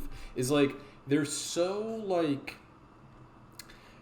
androgynous isn't the right word, but they're just amorphous. There's nothing about them to attach to your human emotion to, and yet we do. And there's something goofy about that, because you're really quick to just imprint your own feelings on I need to change my name to Beetle Moses A. I'll be just behind you always. It's hilarious. The Beyonce. There's something just fun about bugs, and something fun and funny, and I kind of I don't know. I think it's just really easy for anybody to imprint their own jokes and personality and own experiences on a bug. And so I don't know, when I created this character, I wanted, and I think it also subconsciously went in the character's design, which you can see sitting next to me there, is that it's like borderline featureless. Like there's stuff that stand out about it, but there's nothing really like male, female, angry, sad. You know what I mean? Like it's just like nothing to really attach to it. But I like that, and I think that probably is all went hand in hand with the decision to make like a bug my like Sona, so to speak. Even though I'm not a furry, but love your bug drawing. Thank you. Beats Bears Battlestar Galactica. As an androgynous NB, I get what you mean. You're so real for this. Thank you. Any tips on how to keep yourself from overworking drawings? Well, first of all, Bob and Dick, I should be asking you for advice. You're an incredible artist. So, first of all, I don't think you overwork your drawings at all. But you say, I tend to try and fix every small thing only for it to end up a total mess. Don't make me bring up the rules. Don't be too hard on yourself. It totally does not end up a total mess. I would just challenge yourself to... First of all, even though I do not think that criticism that you just gave yourself applies to your art at all, and you guys who join the Discord will see what I mean. They're an incredible artist. I will say general advice, because maybe other people feel like they have that problem. I will say just try to force yourself to draw things simpler and more confidently. Like when you're if you're drawing a version of something that's a sketch. Let's say you're going, you know what I mean? You're going to draw like a simple version, but you do it in like a light pencil, and then you go over it, you darken and you shade all these different pieces like this, okay? Like, instead, a picture that you just draw what you were going to draw as the sketch, but draw it bold. Don't draw it in like a light pencil sketch. Draw it with purpose. And I think you'll find that if you draw things simple with purpose, they have a lot of attitude. Oh, Chauncey Extreme! Subscribe to Tier 1. Chauncey Extreme! Thank you for the sub. You'll find... Thank you. You'll find that if you, like... If you just really confidently draw things with, like, simplicity, you're going to love the way it looks. I guarantee it. Seriously. Try it. Challenge yourself. Babadook, you I'm directing this at, but this could be for anybody. Your vision will translate a lot simpler than you think it needs to be. Do you know what I mean? I'm very reliant on my pencil sketches before the pen, but I'll try things. I would try it. Try new things. That's how you get better. And I'll tell you this, like, somebody told this to me, like another artist friend, a long time ago, back when I was in New York, and one of my friends was kind of telling me, like, I drew something and I was like, yeah, it's kind of simple. I kind of want to do something. And the dude was like, dude, it doesn't matter if it's simple. The point is, like, that it translates. You know what I mean? And that kind of, I'm paraphrasing, but that kind of opened my eyes to it. Is like, sometimes less is more. You know what I mean? You shouldn't have a feeling like you need to overcook something. Try and keep things simple. You know what I mean? Or try things in a different way. Like try doing things like where maybe you, like Babadook, for example, your style is really heavy in shading. Maybe a simplification of that doesn't mean only the outline of the drawing. Maybe it means only the shading, only the value, and actually losing the thickness of the outline. That could create an interesting effect. Might be hard to picture in your mind, but like maybe all that needs is like maybe you take a piece out of your process. When you're going over, maybe you do your light pencil sketch, and when you're going over it, skip the outline. Just do the shading and don't do any of the outlining on your work. Who knows? Maybe you won't love the final product, but like it's worth taking if you feel like you're kind of in like a like in a stuck point where you're like you don't feel like your art is improving. Try something to do something different in your process. Yeah, write it all down. Check it out. And I'm just one person. You know what I mean? You're gonna figure more out by spending time with yourself. With your art and trying something else. Regular Dragon says the art can just suck and that's fine. Brandon Reese, yeah, about when he decided to make Swan Boy. Yeah, really talented, really successful, perfect example. And I don't think his art sucks. I think he's a great comic artist. But it's like you could argue that his style is somewhat like crude or like silly. You know what I mean? I don't think he's necessarily focused on making things look exactly right. He got like a lot of like. It has a lot of attitude. It has a lot of personality because he's drawing like something that's really honest. I love Swan Boy. That was before he started though. You'll find that like your actual style will meet somewhere in the middle. Like I feel like I'm kind of easing into that more recently. A lot of you guys who either have explored the Beetle lore, like, oh, you want to see how to draw a Beetle? Yeah, I can do that. A lot of you guys who have kind of explored the Beetle lore know that I did a lot of painting, or I still do some paintings, but not recently. I did a lot of painting before I started the comics.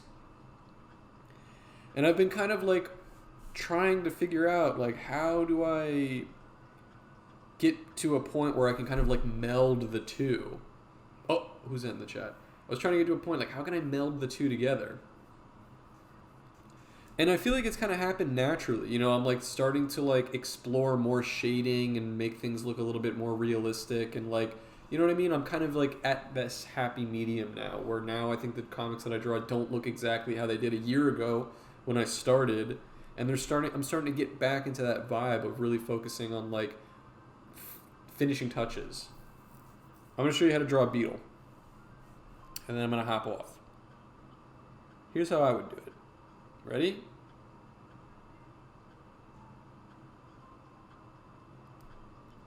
We're going to start with this sort of rectangle shape. Whoops, wrong button.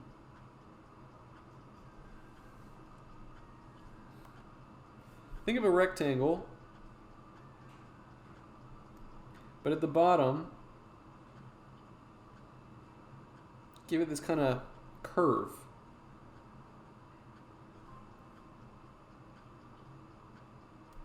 Okay, just underneath. Long, sort of, what does that look like? An oval, half triangle. A little bit fatter at the bottom.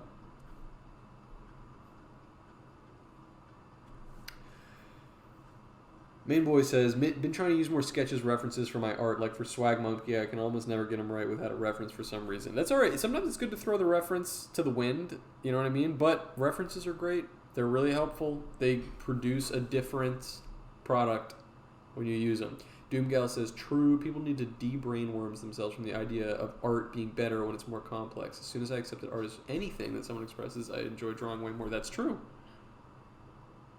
You got to put less pressure on yourself for it to look real. You know what I mean? Unless that's really what you're going for. But for our purposes, for a lot of our purposes, it's not the case. Big U shape for the bottom here.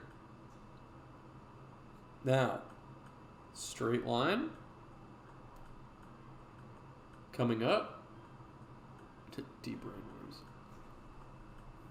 Straight line. Okay, ready? Watch this, guys. Watch me do this. C shape. C shape.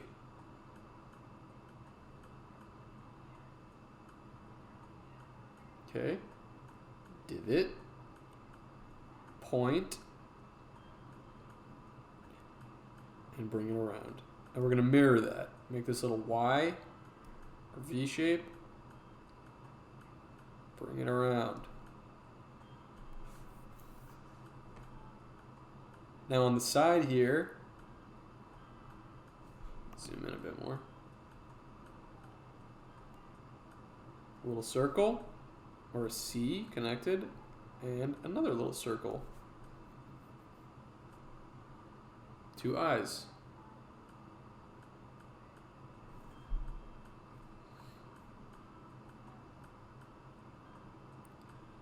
And then from right where the eye meets the jaw, I'm making this little J shape. Rounded J shape. Oops.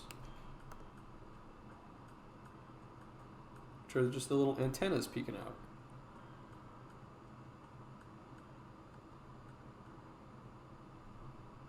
Okay, and now finishing touches, the legs. And you can start them like this, all right, with straight lines. So lightning bolt. Notice how this one is going on an upward lightning bolt. This way as well, upward lightning bolt. The other two are going to be on a downward lightning bolt. So straight line, down, over. Straight line, down, over.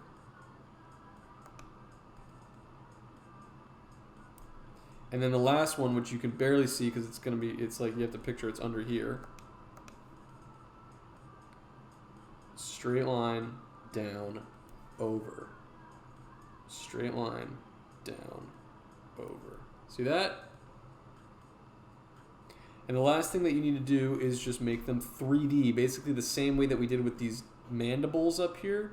I'm going to give them this little Y. Right? You can even do that with every single one just to make it easy. Actually, don't do it on the bottom one. I'll show you why. And then just connect it. Draw the same line. Parallel. Parallel. Same thing. Right here.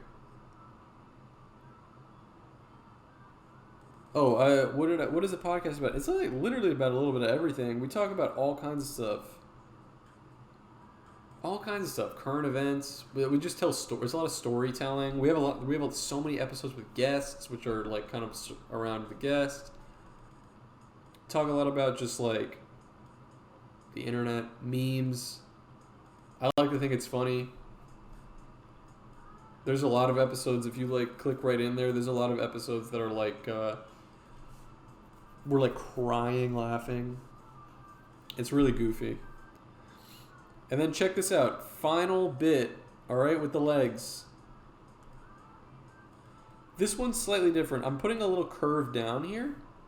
Because the back leg, I'm creating this hooked bit. Acidic Jew episode. I'm trying to remember what we talked about in that one. And now I'm just bringing this back up.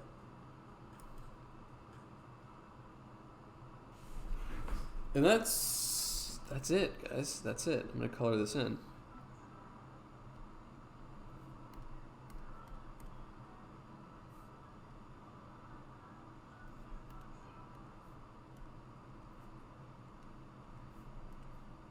Look at that.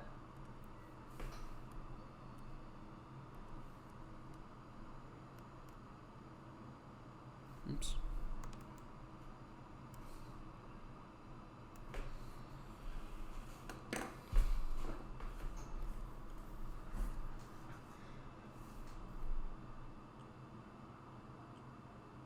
What are we talking about here? What DVD are we trying to get?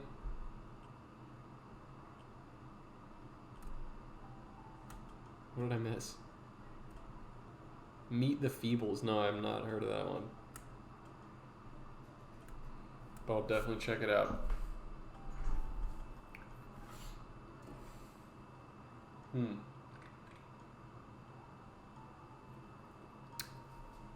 Beetles are extremely cute. This one came out very cute. This is a really good class, guys. I'm really glad that you guys all hung around. I know that it's like a kind of a little bit of a different vibe from, you know, what we were doing before, but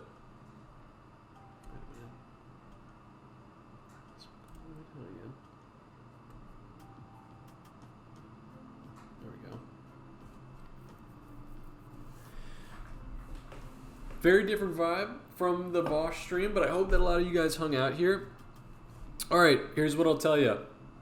I've also been planning on seeing the movie House, which seems like something I would really like. Well, there's a movie. I don't know about that one, but did you already go through the Discord? No, I usually don't do that on stream just because I think there might be some people who don't like to have their art like displayed, so I don't always just stream. It's like some people just want it like for the privacy of the Discord. So I think what I've been considering doing is creating like a separate channel so I know that people are like like happy to have them on stream, and then I'd like to scroll through it. But also, if I open Discord right now, my computer's gonna light on fire, no question. So, 4 people away from 400 on the Discord. That'd be amazing. If you have not joined the Discord and you're in the chat still, what are you doing? Maybe use a thread. That's a good idea too. I'll get on that. If you want to join the Discord, the link is right there. Thank you, Dr. Strange, for doing it. What was I going to tell you? That's it, guys. I have nothing else for you. I had a lot of fun. I'm going to post my Yassified. My God, look at that. Look at the shading on this thing. I'm going to post my Yassified Dracula drawing in the Discord very shortly. And I'm really excited to see all you guys there and all the drawings that you guys made. This was really, really fun. That's it. That's all I can tell you. It's all she wrote. I love you. I'll see you in the Discord. And we'll talk soon. Goodbye, baby. Have a good night.